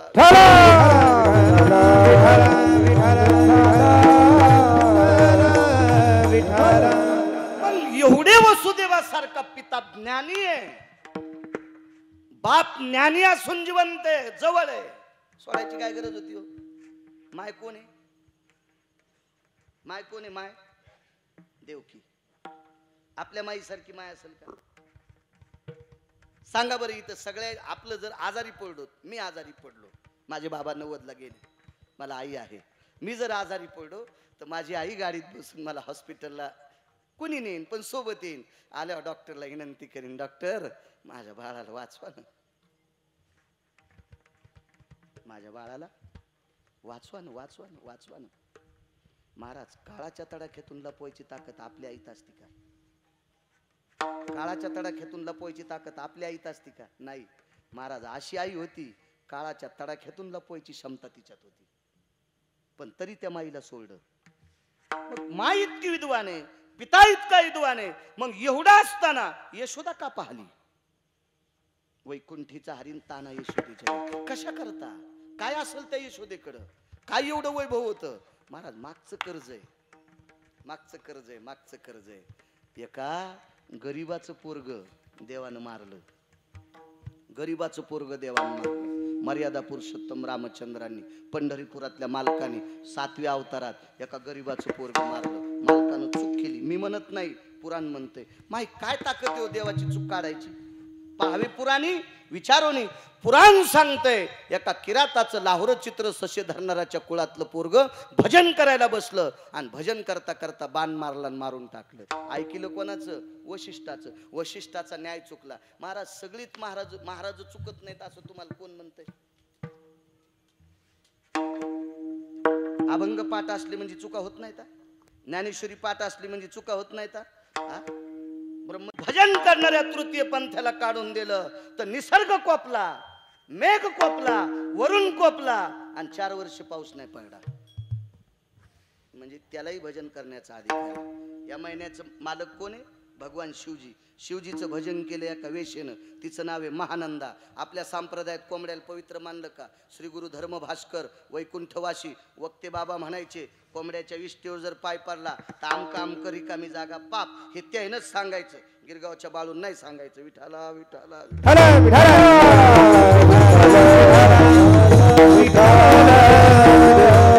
आणि ते कोंबडं काशी विश्वनाथाच्या मंदिरात, आणि तेच कोंबडं पुष्पक विमानात बसून गेलं. टपरे विमानात नाही, पुष्पक विमानात. त्या लागी विमान पाठिले. माकड चंचळ आहे का नाही? माकड चंचळ आहे का नाही? जुन्या बायकांना विचारा, टिकल्यावाल्यांना विचारित नाही. दिवस माळवता लनुषा लेकराला माकड तोंड्या म्हणलं की वयस्कर बायका म्हणायच्या, ए तसं म्हणू नकोस. माकड तोंड्या म्हणू देत नव्हते छोट्या लेकराला सूर्यास्ताच्या वेळेला. अशी एक त्याच्या पाठीमाग धारणा होती, चंचल वृत्ती माकडाची. आणि हे माकड नेलं, त्याला सुद्धा विमानात बसिलं. बाईचं तत्व काय होतं महाराज? ज्या दिवशी सूर्य मावळला आणि सूर्य मावळल्याच्या नंतर जर गिऱ्हाईक आलं तर स्नान करून त्याला नमस्कार करायची, बापन भाऊ समजून वापस करायची. एका गिऱ्हाईकानं उत्तम आबा हत्तीवर सोनं आणलं होतं. वैकुंठवासी ज्ञानसूर्य प्रतिज्ञानोबाराय रंगनाथ गुरुजी परभणीकर म्हणायचे. हो, पुराणाचे गाढे अभ्यासक वैकुंठवासी माधव महाराज मगर सांगायचे. वैकुंठवासी पांडुरंगाचे उपासक नवरात्रात सुद्धा साहेबराव महाराज सोनोटीकर घट मांडायचे, पण घट मांडल्यावर देवीची प्रतिमा मांडित नव्हते, त्या घटावर पांडुरंगाची मूर्ती मांडायची. आपुला तो एक देव करून घ्यावा, पांडुरंगाशिवाय कोणालाच मानलं नाही. आणि त्यानं सांगावा, काय ताकद महाराज या लोकांची, काय अधिकार या लोकांचा, काय निष्ठा या लोकांची. म्हणून जगाचा मालक त्यांच्या ताब्यात होता. काय सांगू लागलो, सोनं आणलं, हत्तीवर बिजवारा आला, हत्ती दारात उभा आहे, माकडा नांग खाजील. वेशा म्हणली काय, सोनं चमकू लागलं. जाय म्हणा त्याला. बाईनं नमस्कार केला बाप म्हणून, भाऊ म्हणून. जात नाही, वापस जाय, वापस जाय. सूर्य मावळल्याच्या नंतर हत्तीवर जरी बिजवारा आला तर सूर्य मावळल्याच्या नंतर स्नान करून शिवजीचं भजन करायचं आणि या भजनात माकडं कोंबडं नाचायचं. महाराज विश्वाच्या पाठीवर वेशा वैकुंठाला गेली. म्हणजे हा संप्रदाय प्रत्येकाला इथं भजन करण्याचा अधिकार आहे. फक्त पांडुरंगाला, ज्ञानोबाराय, तुकोबारायला आवडेल असं भजन केलं की ते देवाला आवडते. आणि एका वशिष्ठांचं ऐकून मर्यादा पुरुषोत्तम रामचंद्रानं चूक केली आणि एका किराताचं पोरग मारलं. त्या बाईनं ते पोरग आणलं, वैकुंठीचा हरिण ताना यशोदेच्या घरी. ते पोरग मारलं, दारात प्रभू रामचंद्राच्या प्रेत ठेवलं. प्रभू रामचंद्राने मारले. तिला कसं काय कळालं? त्याच्या अंगात बाण होता आणि बाण होता राम नाम मुद्रांकित, राम मुद्रांकित बाण होता. म्हणजे हा बाण रामचंद्रांनी मारलाय. आणि सुमंताने विचारलं, बाई प्रेत आणलंस, मशानात का नेत नाही? नेते, पण ज्यानं मारलंय त्याला विचारायचं. कोण मारलंय? रामचंद्राने. कशाहून? हे बाण कोणाचं आहे? सुमंत म्हणले, बाई रामचंद्राचं आहे, आमच्यात मालकान मारलं, पण माफ करणं. ऐकान म्हणले, माफ करायला काय हरकत नाही, पण पोरग माफ करायला काय हरकत नाही, पण मुलगा मा आहे, मी त्याची मा आहे. आणि पोराच्या हातानं माईचं काम सोयीचं व्हावा, पोराच्या हातानं माईचं काम सोयीचं व्हावा. आज पोरग मृत्यू पावले आणि 80 वर्षाच्या माईला पोराची माती करावी लागती. सुमंता तुम्हाला बरं वाटते का? ऐकता का सुमंत? ऐकता का? ह्या पोराच्या जाग्यावर, ह्या पोराच्या जाग्यावर तुमचं पोरग होय, ह्या पोराच्या जाग्यावर तुमचं पोरग होय. आणि माझ्या जाग्यावर जर तुम्ही माय असायलात तर तुम्ही सहन करताल का? डोळे भरून आले. सांगा तुमच्या मालकाला. बाई न्याय मागण्यासाठी आली. पंढरपुरातले मालक दोन्ही छातीवर हात टेकले आणि सांगितलं, बाई माफ कर. तिनं सांगितलं, जगाचा बाप आहेस, विश्वाचा बाप आहे, तुला शासन करायची आमच्यात काय ताकद आहे, तुला शिक्षा करायची आमच्यात काय ताकद आहे, आणि आम्हाला जिवंत ठेवायचं का न ठेवायचं तुझ्या हातात आहे, आणि आम्ही तुला काय शासन करणार आहे. पण देवा, मग भजन करणारं पोरग होतं रे, मग परमार्थ करणारं पोरग होतं रे. माझ्या पोरानं कधी तंबाखू खाल्ली नाही, कधी गुटखा खाल्ला नाही, कधी बिडी वळली नाही, कोणाला चुना मागितला नाही, कधी नस वळली नाही, काही व्यसन केलं नाही देवा. साधं सुपारीचं खाण खाल्लं नाही रे देवा. शिकाऱ्याच्या कुळातले, लाहोर चित्र सशे धरणाऱ्याच्या कुळातले, मांसाहार कधी खाल्ला नाही, कधी पक्षाची हत्या केली नाही, कधी कोण्या पशुची केली नाही, एखाद्या प्राणी मात्राला मारलं नाही. सर्व प्राणी मात्रावर दया करणारं पोरग होतं देवा. तुझं भजन करू लागलं, मारलंस. येते देवा. बाई काय पाहिजे? एकच काम कर, मला एकट्याला अंत्यविधी करता याचा नाही, खांदा द्यायला देव. चुकल्या चांगल्या चांगल्याला पाया पडावं लागतंय. चुकलं होतं ना, चूक केली तीन मारलं ना, खांदा द्याला. सुमंतान खांदा द्याला. अग्नी कोणी द्यालाय? कोण होतं बाईला अग्नी द्यायला? जगाच्या बापान भडाग्नी द्याला. पोरग पेटीलं वापस फिरताना डोळ्यातलं पाणी शरयूच्या पात्रात पडत होतं. डोळ्यातलं पाणी पडत असताना शरयू न्याय देत होती, माय तुला विश्वाच्या मालकान दुःख दिलंय. देव दी माय, तो जगाचा बाप आहे. देव दी माय, त्याच्या अंगठ्यातून गंगा निर्माण झाली. अनंत पाप्यांचं पाप धुणारी गंगा त्याच्या अंगठ्यातून जन्माला येते. इतका पवित्र आहे, त्याला मी कशाला शिक्षा देऊ? आणि निघत गेली रडत. पण रडता रडता हृदयातून एक आवाज निघला. त्या आवाजाचं नाव आहे टळटळाट. त्या आवाजाचं नाव आहे टळटळाट. महाराज शापाला उशाप आहे, गरीबाचा टळटळाट घ्यायचा नाही. गरीबाचा टळटळाट फेडण्यासाठी जगात तीर्थ नाही. गरीबाचा टळटळाट फेडण्यासाठी कोणतंच भागवत तुम्हाला उद्धार करणार नाही. गरीबाचा टळटळाट फेडण्यासाठी लाखो कीर्तन आहे का, तरी तुम्हाला त्याच्यात पश्चात्याला पर्याय नाही. आणि तिचा टळटळाट आदळला आणि देवाच्या अंगावर पडला. देवा, माझं पोरग मारल्यावर मला जसं दुःख झालं रे, तसं दुःख तुझ्या मायबापाला होईल, तितकं दुःख तुझ्या मायबापाला होईल. चला, किराताचं पोरग भजन करते, किती आनंद वाटला असेल. मोठं झालं भजन करीत होतं, मोठं. आता देवकी मातेला पोरग झाल्या झाल्यात 8 वर्षाचं झालं, किती आनंद वाटला असेल. आणि झाल्या झाल्याच बोलू लागलं, नंदाच्या घराला मजने गोकुळाला. किती गुणवान असेल. किती गुणवान. आई बाबा हे राखण करणारे आहेत का? मनशी रक्ष पाळ ते म्या मोहिले सकळ.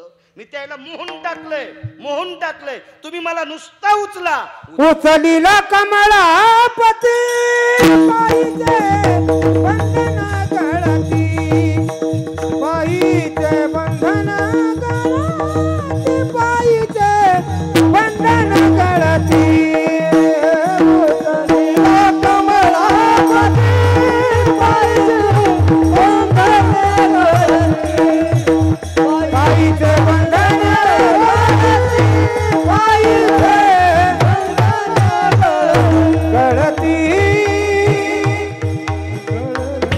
झाल्या सांगितलं आई बाबा. तुमच्या हातापायातल्या बेड्या आहे ना राहणार नाहीत. किती कौतुकजन्य पोरगा असेल.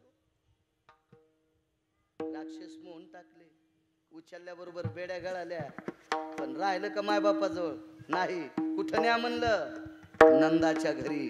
महाराज मागचं कर्जाचं गाठोडं फेडण्यासाठी माय बापाला सोडून 11 वर्ष 53 दिवस, मोजा भागवतातले दिवस, 11 वर्ष 53 दिवस यशोदेच्या घरी राहिला आणि 54व्या दिवशी माय बापाला मुक्त केलं. म्हणून मालक पहिल्या कडव्यात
आपण नारळ फोडून देवावर पुष्पाची वृष्टी करू. म्हणून ताज 10 ते 12 कीर्तन आहे. मालकाचा जन्म आहे आजचा. एक कारण सांगतो आणि मग विश्वाचा बाप सगळे अवतार दिवसा एकच अवतार रात्री का, याची 1-2 कारण सांगून माझ्या ठरलेल्या टायमात आऊत सोडून देतो. विठाला विठाला विठाला.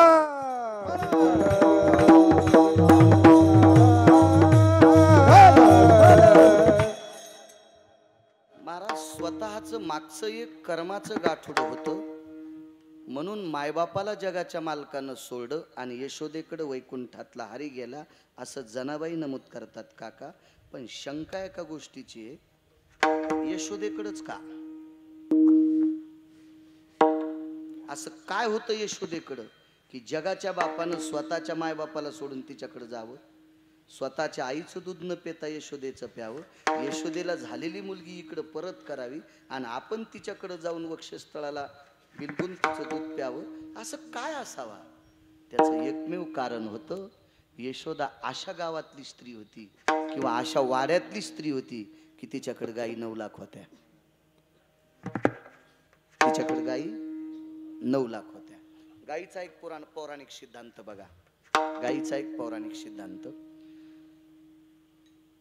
वैकुंठवासी चक्रांकित महाराज सांगायचे, एखाद्या व्यक्तीची आई जर बालपणी मृत्यू पावली तर आईच्या सेवेचा ओसंग संपला. आईच्या सेवेचा ओसंग संपला. एखाद्याचा पिता जर लवकर वारला तर बापाच्या सेवेची कर्मशील वृत्ती संपली. मग आपण ह्या सेवेचं पुण्य कुठं प्रगट करायचं?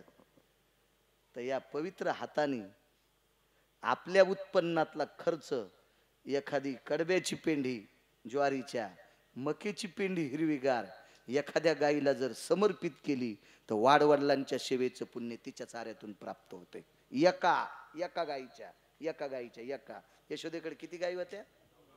9 लाख. हे गिरगावचा बाळू सांगायचं म्हणून ऐकतात का? आई तुझा मी एकुलता एक, गाई राखे तो 9 लाख, गाई राखून भिजले नख, मला जेवू घाल यशोदे घराकडे चाल, मला जेवू घाल. म्हणजे 9 लाख गाई होत्या एकट्या यशोदेकडे. असे 9 नंद होते. 9 नंद. पण नंदराजाकडे 9 लाख गाई. आणि या नंदराजाच्या पत्नी यशोदा. म्हणजे आई वडिलाच्या सेवेचा परतावा सुद्धा गायीच्या सेवेत प्राप्त होत असतो. दुसरं एक कारण आहे का? आपल्या संस्कृतीमध्ये बापाचं पिंड, आजोबाचं पिंड पाडल्याच्या नंतर त्या पिंडाला तर्पण विधी नाही सांगायला. पिंड सांगतोय. पिंड आणि तर्पण वेगळं. पिंड पाडल्याच्या नंतर जर कावळ्याचं तोंड लागलं तर एकच समजायचं, आपले पितर मृत्यू लोकातून मुक्त झाले. पण मृत्यू लोकातून मुक्त झालेला पितर कावळ्याने तोंड लावल्यावर फक्त मृत्यू लोकातून मुक्त होतो. पण आर्यमा नावाच्या पितराकडे जाण्यासाठी तर्पणविधी करावा लागतो. आणि तर्पणविधी आपल्याला करता येतो का? तितकी लायकी आहे का? तितका अधिकार आहे का? तेवढा आहे का? नाही.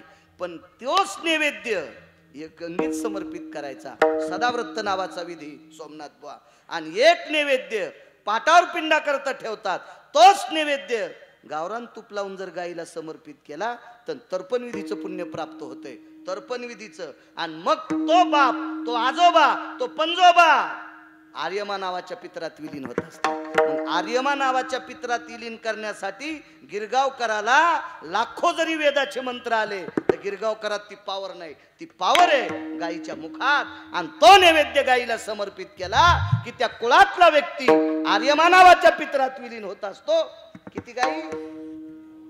नाही, किती गाई मुक्त करतात? एक न्यारकर, एक गाय काका, एक.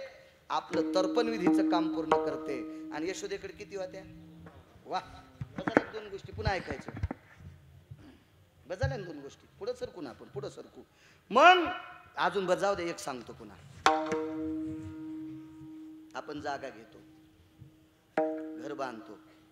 आणि घर बांधल्याच्या नंतर जसा खेळ तशी वास्तू शांती. तुमच्याकडे घर भरणी म्हणतात का? घर भरणी. आमच्याकडे वास्तू शांती म्हणतात. तुमच्याकडे म्हणतात का? एकच आहे. मग काय ताण. आम्ही काय तुर्कस्तान मधले थोडेच आहेत. एकच आपले सगळंच. काय नाही. जसं बोलण्यात फरक असतो काय नसतं. चला वास्तू शांती, घर भरणी.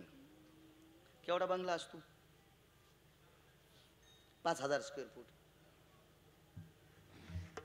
लई इकून तिकून जर झरा असेल म्हणजे याचा तर 10,000 स्क्वेअर फूट. आणि लय 3च्या मोटरचा झरा असेल आवा तर 1-2 एकरात वाडा. बांधकाम थोडं तेवढं असतं का? नाही. याची वास्तू करायला किती लोक? पूजा करायला, वास्तू करायला किती ब्राह्मण? मी सांगू का किती? याच्यावर अवलंबून. याच्यावर 6.5 कोटीचं घर बांधलं. तो होता ना, आपण पुण्याकडे गेलो, ज्याच्याकडे 11 साखर कारखाने येतं त्याच्या वास्तूला गेलो. त्या महात्म्याच्या. महात्मा म्हणू की श्रीमंत म्हणू? महात्मा म्हणल्यावर तुम्ही मला पुन्हा बोलताल. पैशावाल्याला महात्मा म्हणायला हे असं आगाऊच काम आहे ना. उलटे दगड आमच्यावर. त्याच्यामुळे आपली वकिलन जे संगच शिद्र ठुत नाही तुम्हाला काड्या घालायला. हो. 11 कारखान्याची युनिट त्याच्या ताब्यात. 4.5 कोटीचं घर. वास्तूला कोणते ब्राह्मण? भगवान श्री रामप्रभूची अयोध्येला प्राण प्रतिष्ठा केली तेच ब्राह्मण ती वास्तू पूजा करायला. तुम्हाला आणता येतात का? येते ना. कोण म्हणते नाही येत? पैसे किती लागतील? कशा वास्तू असतील? याच्यावर. चला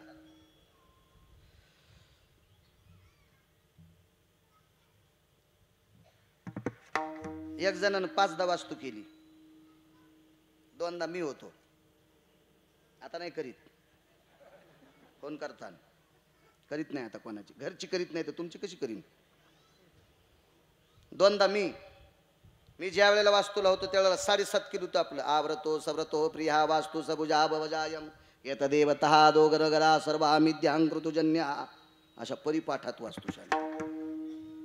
महाराज दान दान दान दान दान दान दान दान मंत्रोच्चार. 4.5 तास बसलेल्या लोकांच्या कष्टात घाम आणि खाली टाकलेली चटई ओली झाली. पण तू बी 3-3 छटाक प्यालात जाग्यावर. आणि 4.5 तास मंत्रोच्चार. तरी बुवानं 1.5 महिन्याला फोन केला, घरात सुखच नाही. मी म्हणलं आम्ही जितकी वास्तूला होतो तितक्याला बंगल्यात पूर, तितक्याला बंगल्यात पूर. मला स्वयंपाक घरात पूर आणि वरी खिचडीन भजे तळून खाय. ते म्हणले महाराज रागवायले कस काय, तुम्हाला दक्षिणा दिली नाही का. तेही दक्षिणा जाऊ दे रे म्हणलं, पण तो मग ऐकलं नाही ना. काय महाराज मी आता राहतो मुंबईला आणि मुंबईला गाय कुठून आणू.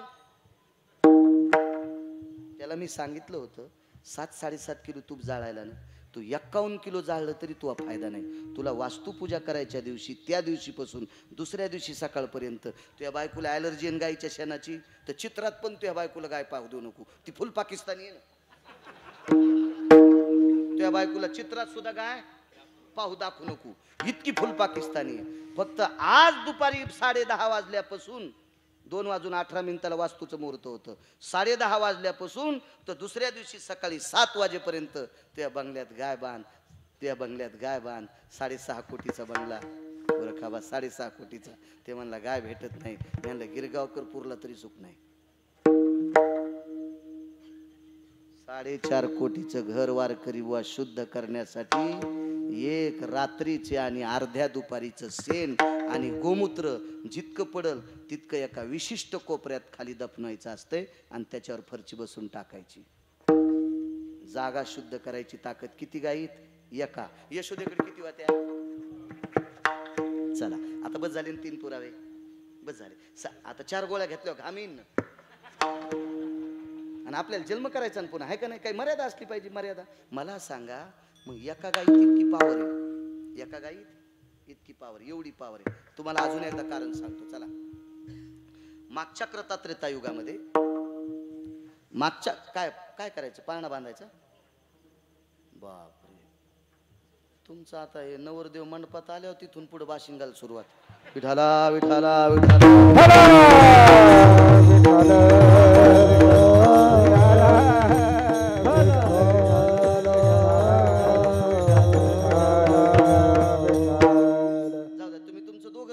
बोलू नका आणि तुम्ही माझ्याकडे बघा.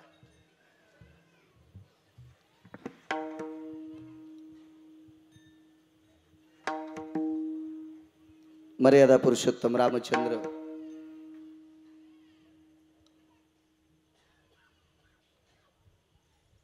रावणाला मारून परत आलते. गाईचा 4था पुरावा सांगतो. 4था यशोदेकडे का मग जन्म करू आपण. 4था पुरावा सांगतो. रामचंद्र राजा रावणाला मारून परत आले.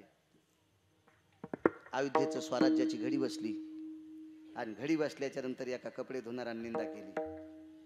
एका कपडे धुणारानं निंदा केली. आईसाहेबाला कुठं सोडलं. जंगलात सोडलं. बरं ज्या जगाच्या माऊलीला जंगलात सोडलं ती गरोदर होती.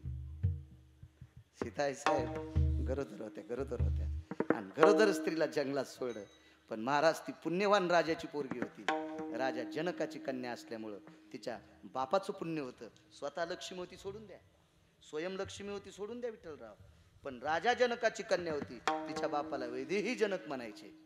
हा कोण जनक महाराज ब्रह्मवेत्त्याला दारात उभं केलं. कोण ब्रह्मवेत्ता.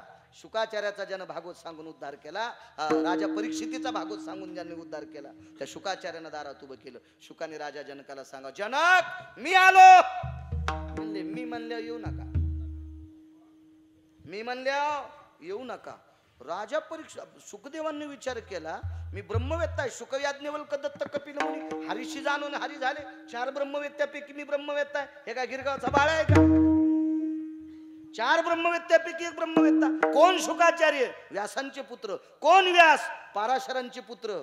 आणि शुकाचार्यांचे वडील व्यास कोण? व्यासोचिष्ट जगत्रया. विश्वातलं जेवढं ज्ञान आहे तेवढं व्यासांच्या तोंडातलं. एवढ्या मोठ्या विद्वान बापाचा मी पुत्र असताना मला मी येऊ का म्हणलं येऊ देत नाहीत. राजा जनक बाहेर आले आणि मग विचारलं, का हो? मी येतोय. ऐका महाराज, एकटे या. ऐका महाराज, एकटे या. शुकाचार्याचं लग्न झालं का? नाही. अंगावर कपडे होते का? झोळी होती का?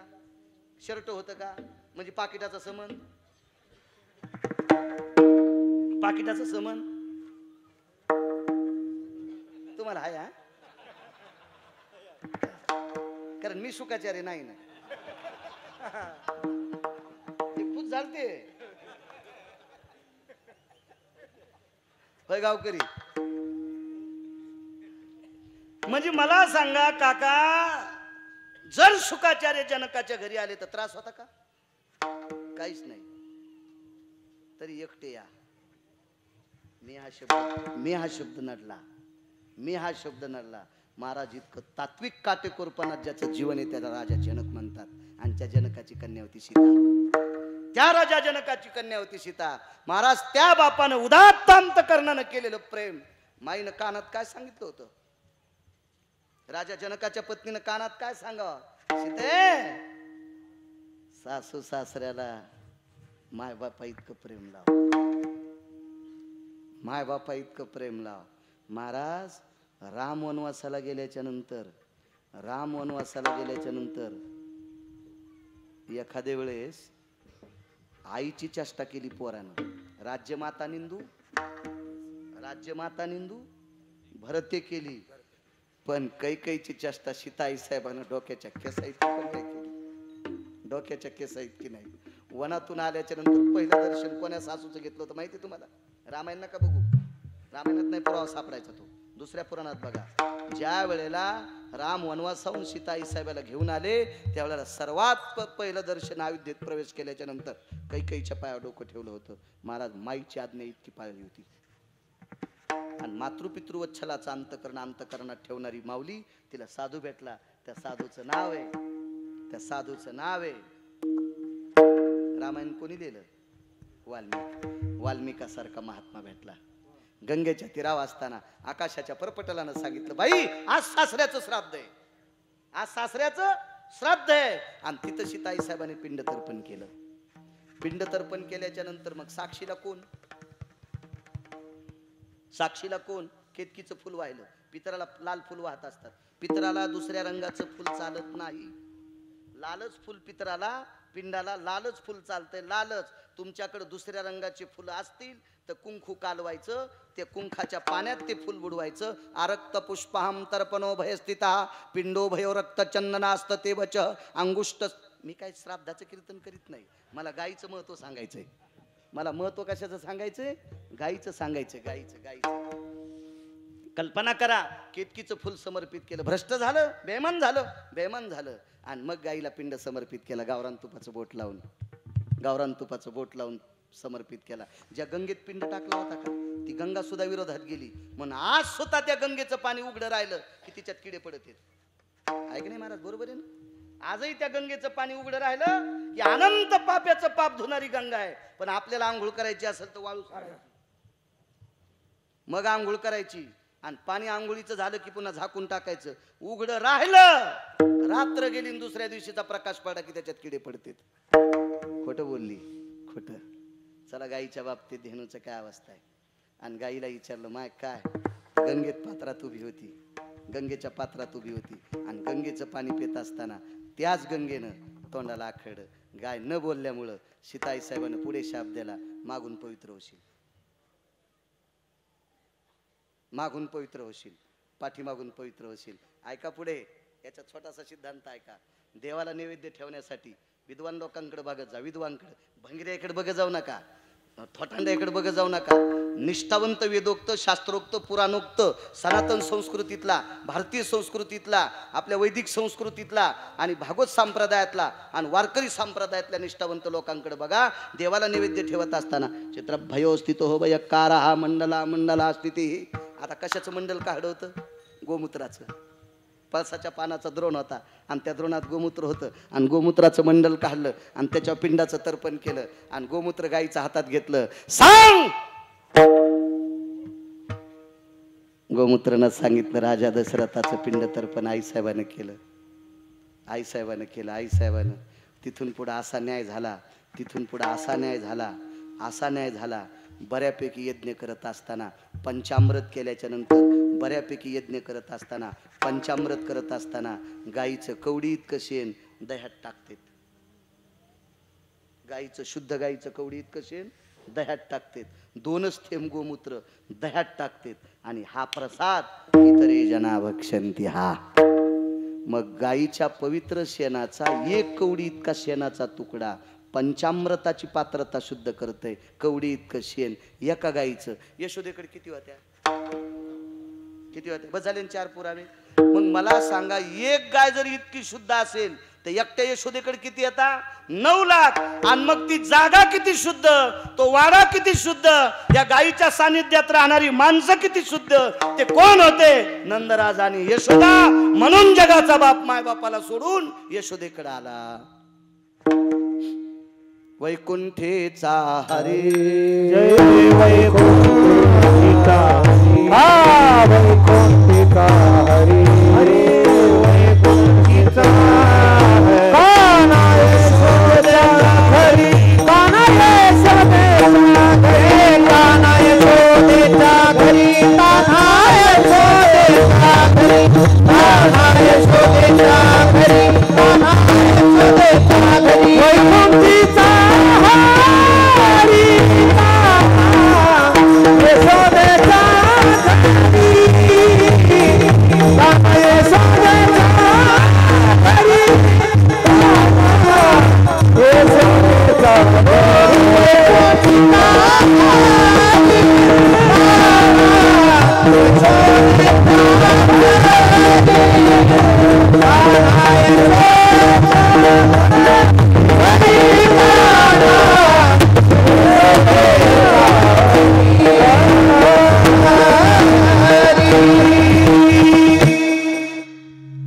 मागच्या कर्जा करता 8वा अवतार आणि यशोदेच्या या 2 कारणाकरता जगाचा बाप तिच्याकडे आलाय.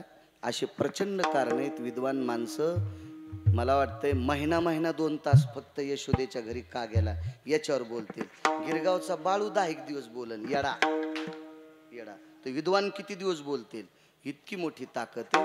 आपल्या संप्रदायाचा नियम समजून आपण मधलं भजन घेऊ, मग हार होईल. आणि तोपर्यंत फुलं वाटा महिलांकडे असतील, ज्याच्याकडे असतील त्यानं ते आपली फुलं अर्जित करायची आणि 10-12 मिनिटात एक थोडंसं चरित्र सांगू. आणि विठोबा रुक्माईचं भजन असताना मलाही हार घालतील आणि मी यायलाही गुतीतो. विठोबा रुक्माई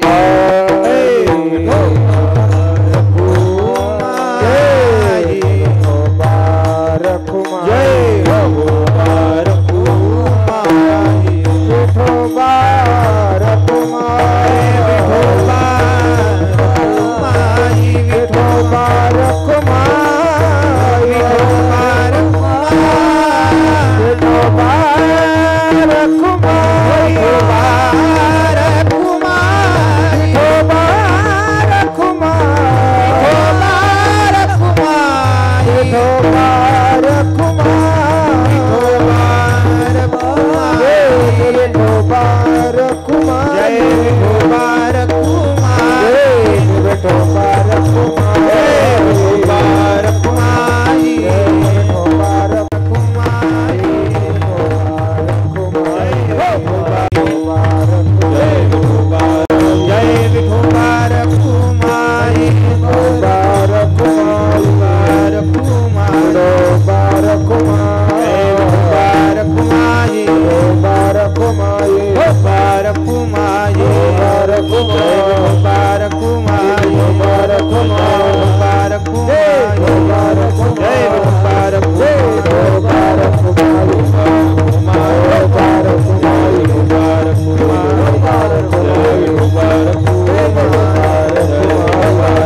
सध्या चालत असलेल्या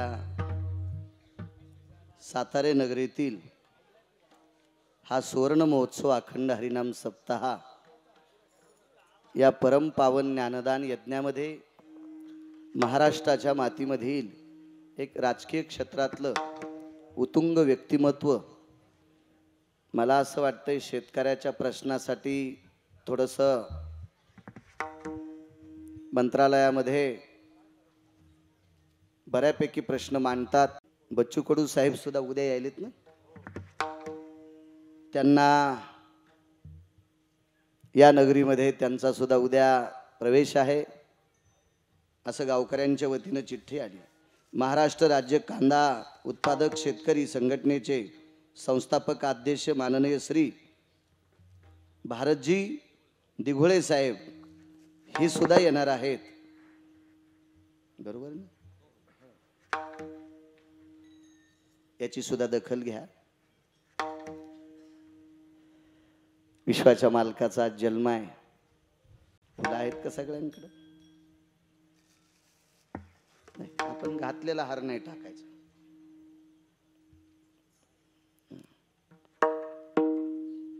जगदानंद जगतपती भगवान द्वारकाधीश श्री कृष्ण परमात्मा मथुरेत जन्माला आले.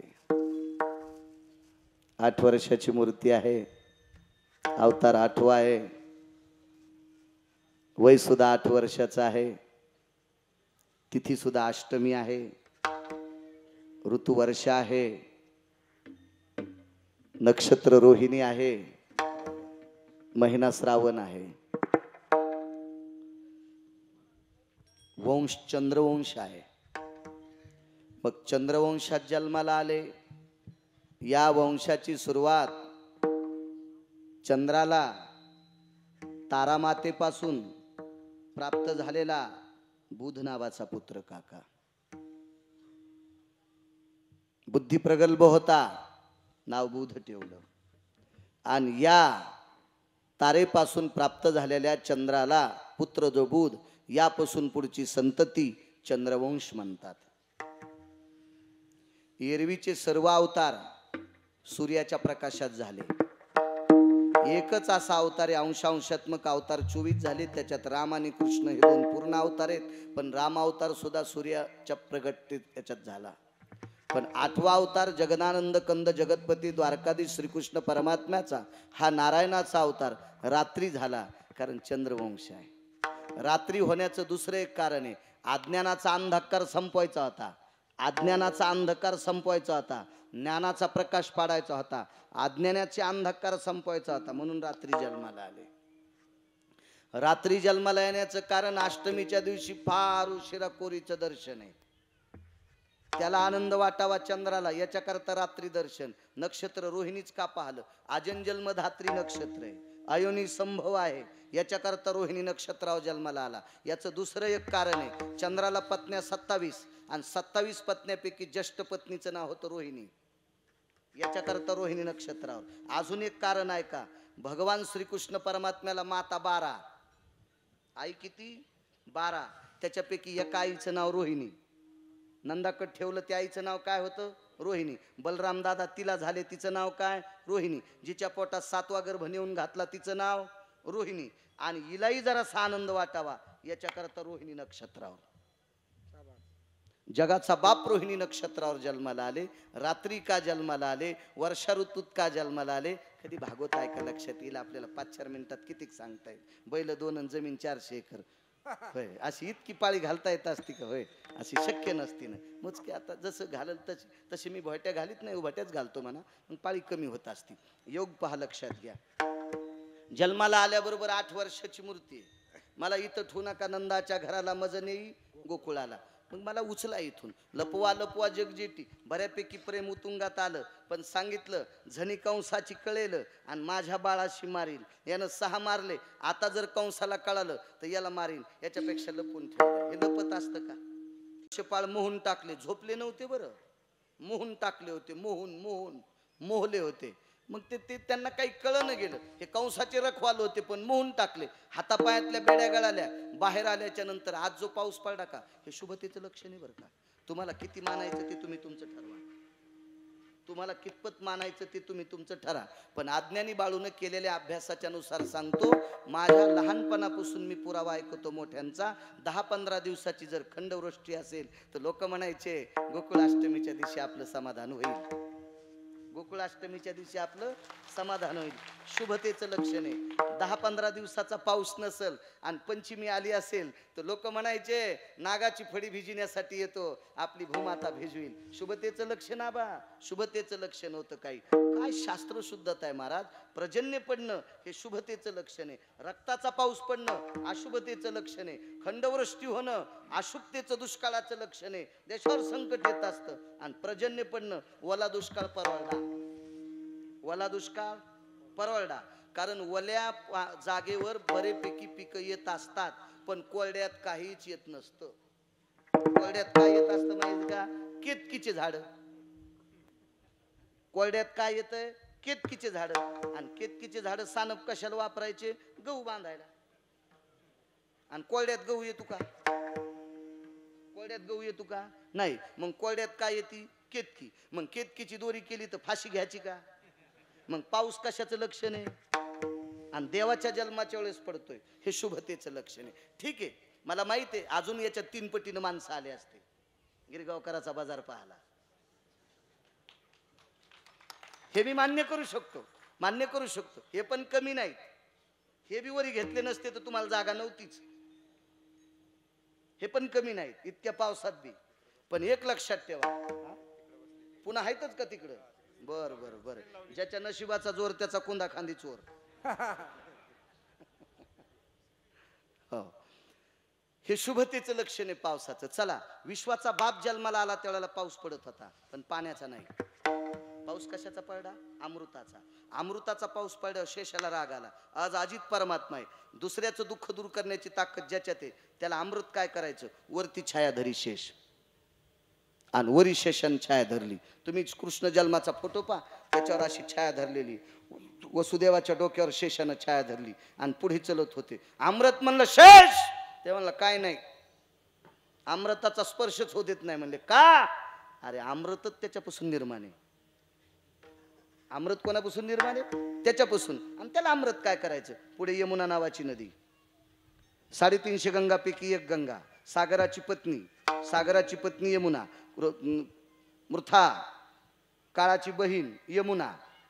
चला, हिच्यापाशी आल्या म्हणजे प्रवेश केला. प्रवेश केल्यावर पाणी होतं गुडघ्या इतकालं. यमुनेला पाणी किती? गुडघ्या इतकालं. पण वसुदेव देवाला आतमध्ये घेऊन गेल्याबरोबर पाणी आलं छातीला. पाणी आलं छातीला.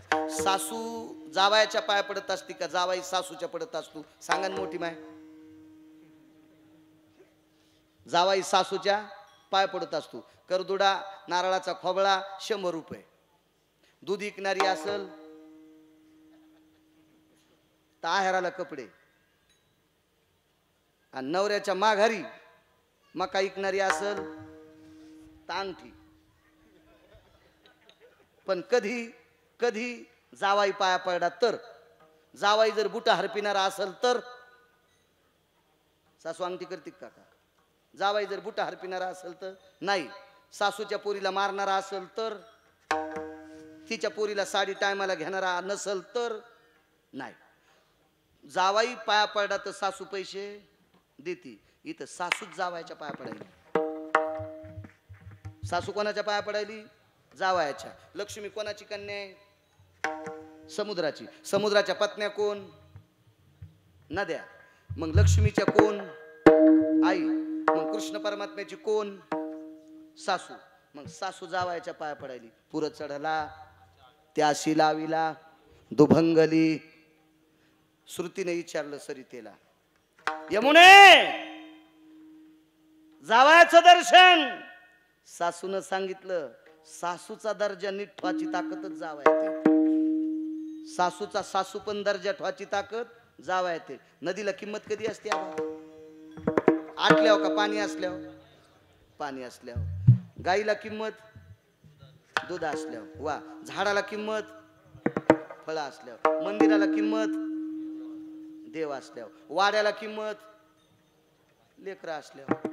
2.5 एकरचा वाडा आहे साना पण लेकरच नाही, नुसत्या घुशी पळायला, पैशाला दम नाही.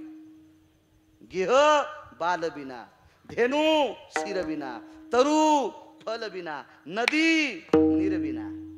नदी कशा शोभती? पाण्याशिवाय. आणि पाणी कोणी हल्ले कोणाच्या सहीनं पडतंय? मेघ कोणाचं ऐकतू? आमदाराचं, मंत्र्याचं, राष्ट्रपतीचं, पंतप्रधानाचं, भारतातल्या मंत्र्यांचं, अमेरिकेतल्या मंत्र्याचं, जपानच्या मंत्र्यातलं, सर्व देशातल्या मंत्र्यांचं, पंढरपुरातल्या मंत्र्याचं. मेघ कोणाचं ऐकतू? पंढरपुरातल्या मंत्र्याचं.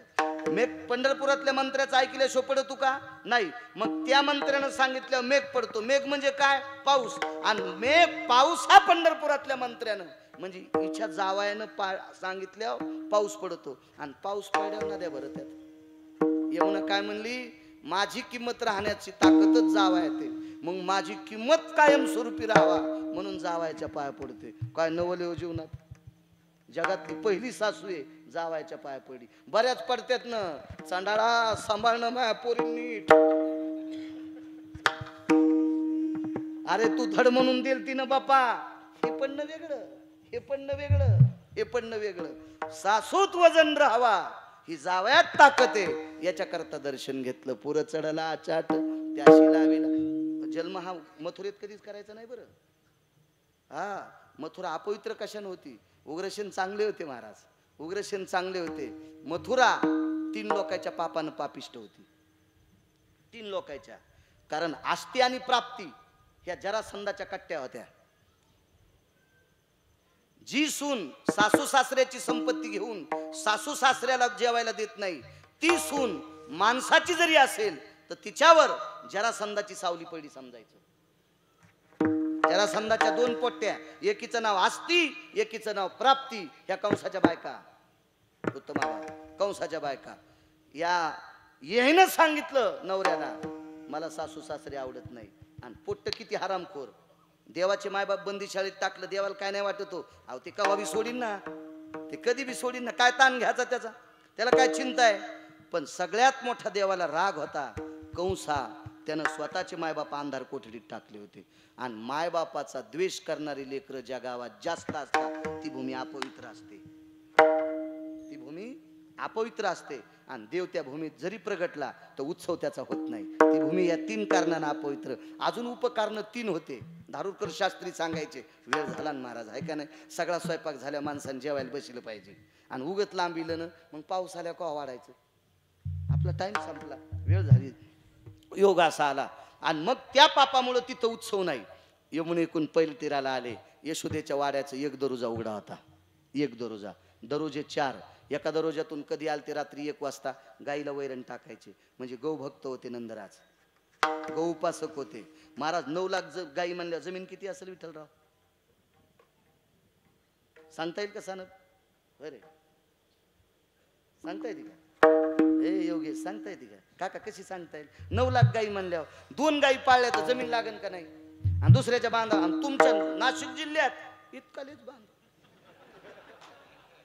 तुमच्या नाशिक जिल्ह्यातले बांध काय कायच्या मिशरून देतात. ते मिशापेक्षा बारीक बांध.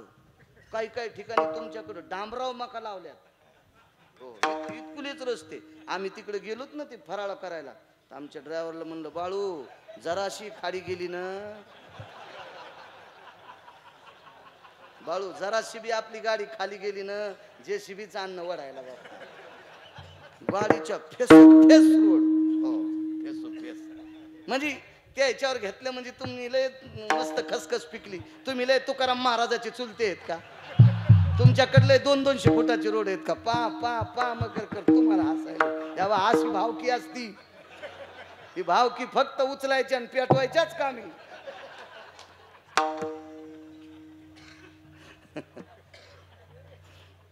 म्हणजे तुमच्याकडं जमीन नसताना गायन मसड पाळता येणार नाही. आणि पाळायची असेल तर रोज चारा विकत घ्यावा लागल. 2 गायीसाठी काका, 2 गायीसाठी 9 लाख गायी पाळायच्या म्हणल्या जमीन किती लागल? मग किती असेल? आणि तेवढी तेवढी होल्डिंग किती बिगे होईन बरं? बिगे बिगे एकर जाऊ द्या, हेक्टर जाऊ द्या, बिगे लिहता येते का? कागदावर लिहता येते का किती बिगे? आणि तितक्या बिग्याचा बॉस रात्री 1 वाजता उठून गाईला वैरण टाकीत होता. महाराज गायीवर प्रेम करणारा राजा होता म्हणून दरोजा उघडा राहिला आणि त्या दरोजातून जगाचा बाप आतमध्ये प्रवेश करतो. आतमध्ये प्रवेश. महाराज जिचं दूध प्यायचंय का, जिचं दूध प्यायचंय का तिला निद्रा लागली, जिचं बाळांत पण केलंय का त्या दाईला निद्रा लागली, आणि जी जन्माला आली का ती स्वागता करता हुशार. आइये प्रभु, आइये प्रभु, प्रभु आइये. माया होती, आइये प्रभु, आइये, ह्या पे लेट दो, इथं झोपा प्रभू, तुमच्यासाठी जागा पवित्र आहे. नुकतीच जन्माला आलेली निष्पाप या देशातली पवित्र लक्ष्मी, या देशातली माया, त्या अंथरुणावर जगाचा बाप झोपला आणि माया खांद्यावर घेतली, हातातली निसटली. राजाला सांगितलं काय येडपटवानी करायलास, तुला मारणारा कधीच जन्माला आलाय, तुझं लागी वधी उपजला मजाधी, काय काळजी करू नको. आणि सकाळी उठल्या आईसाहेब उठल्यात कृष्ण पाहिला. गवळण म्हणती गवळणीला, पुत्र झाला यशोदेला, एक धावे एकी पुढे, वाटी ताटी सुंट वडे, काय सर्वत्र आनंद.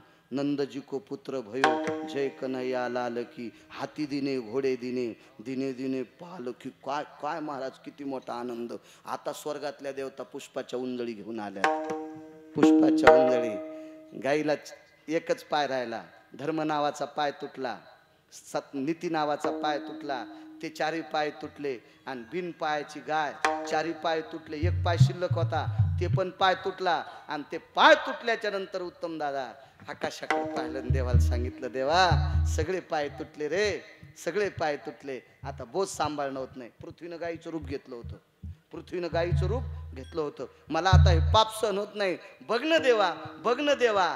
आणि आजच्या या वेळेला या पृथ्वीवरचं पाप संपिणारा, पाप्याला संपिणारा आणि पुण्याला वाढवणारा जगाचा पाप गायीनं पाहिला. आणि चारी पाय गाऊन गाय धर्म ती पृथ्वी सक्षम झाली. आणि मग अशा वेळेला यक्ष, किन्नर, गंधर्व, चारण, विद्याधर, लोकपाळ, दिक्पाळ, चारुहास,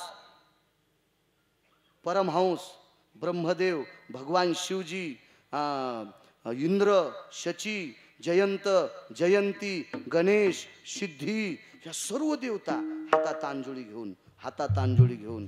आणि त्या वेळेला रात्री नाही टाकले, जन्म झाला तर रात्री तिथं, पण कळाला गोकुळात कधी. आणि मग तिथून पुष्पाची वृष्टी झाली. गोपाल कृष्ण भगवान की जय, गोपाला गोपाला रे प्यारे नंदलाला, हा गोपाला गोपाला रे प्यारे नंदलाला, गोपाला गोपाला रे प्यारे नंदलाला, जय गोपाला गोपाला रे प्यारे नंदलाला. गोकुळीच्या सुखांत पार नाही लेखा, बाळकृष्ण नंदा घरी आनंदल्या नर नारी. एवढा आनंदी आनंद. आणि विश्वाच्या बापाला पाळण्यात घातलं. झुलने मे झुले नंदलाल, झुलावो रे सजनी. द्वादशीच्या दिवशी जगाचा बाप आला. एवढा पुरावा ऐकून पूर्ण राम. द्वादशीच्या दिवशी विश्वाचा बाप आला. विश्वाचा बाप म्हणजे कोण? भगवान शिवजी विश्वनाथ आले. द्वादशीच्या दिवशी सकाळी जोग्याच्या रूपात. जोगी दिसतो विचित्र, त्याला 3 नेत्र, चर्म वेगळे नाही वस्त्र, मनवे तुझा मित्र बाळा जो जो रे. कुलभूषणा निजबा नारायणा बाळा जो जो रे. कुलभूषणा निजबा नारायणा बाळा जो जो रे. योगी आला से विश्रामा निजबा नारायणा बाळा जो जो रे. कुलभूषणा निजबा नारायणा बाळा जो जो रे. उत्तम आबा ह्यो पाळणा म्हणायला पाहिजे बाय काय ना. गाथ्यातला पाळणा पाठ करा, ज्ञानेश्वरीच्या वया पाठ करा. माथ्यातलं नका करू, बेल वाया गेले तिकडेच घसरून मेले. हा पाळणा त्यो म्हणा. पहिल्या दिवशी जन्मलं बाळ, दुसऱ्या दिवशी खात या केळ, आणि तिसऱ्या दिवशी फेकला गुलाल. हे अशी भंगिरी पाळणे म्हणू नका. आता तुमचा नंतर पाळण्याचा कार्यक्रम आहे, वंट्या भरायचा कार्यक्रम आहे. ज्ञानेश्वर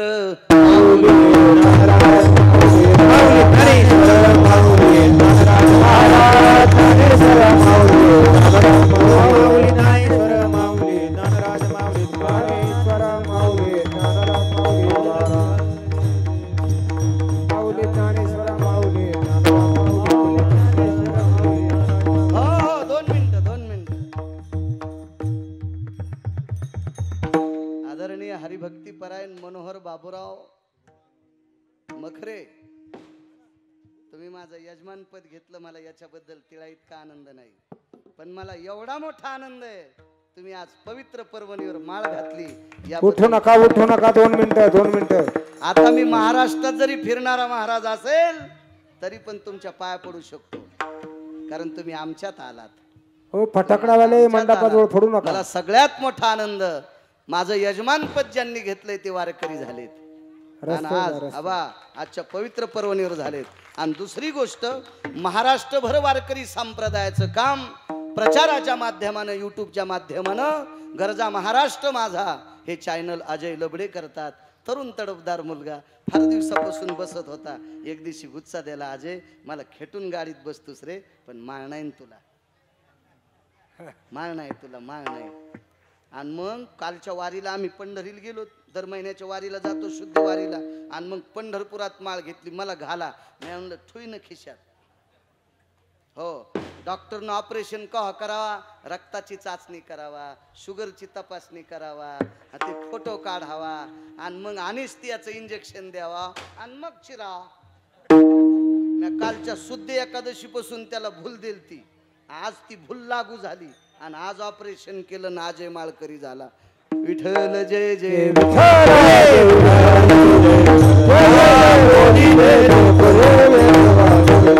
पराक्रमा पराध महाराज नाही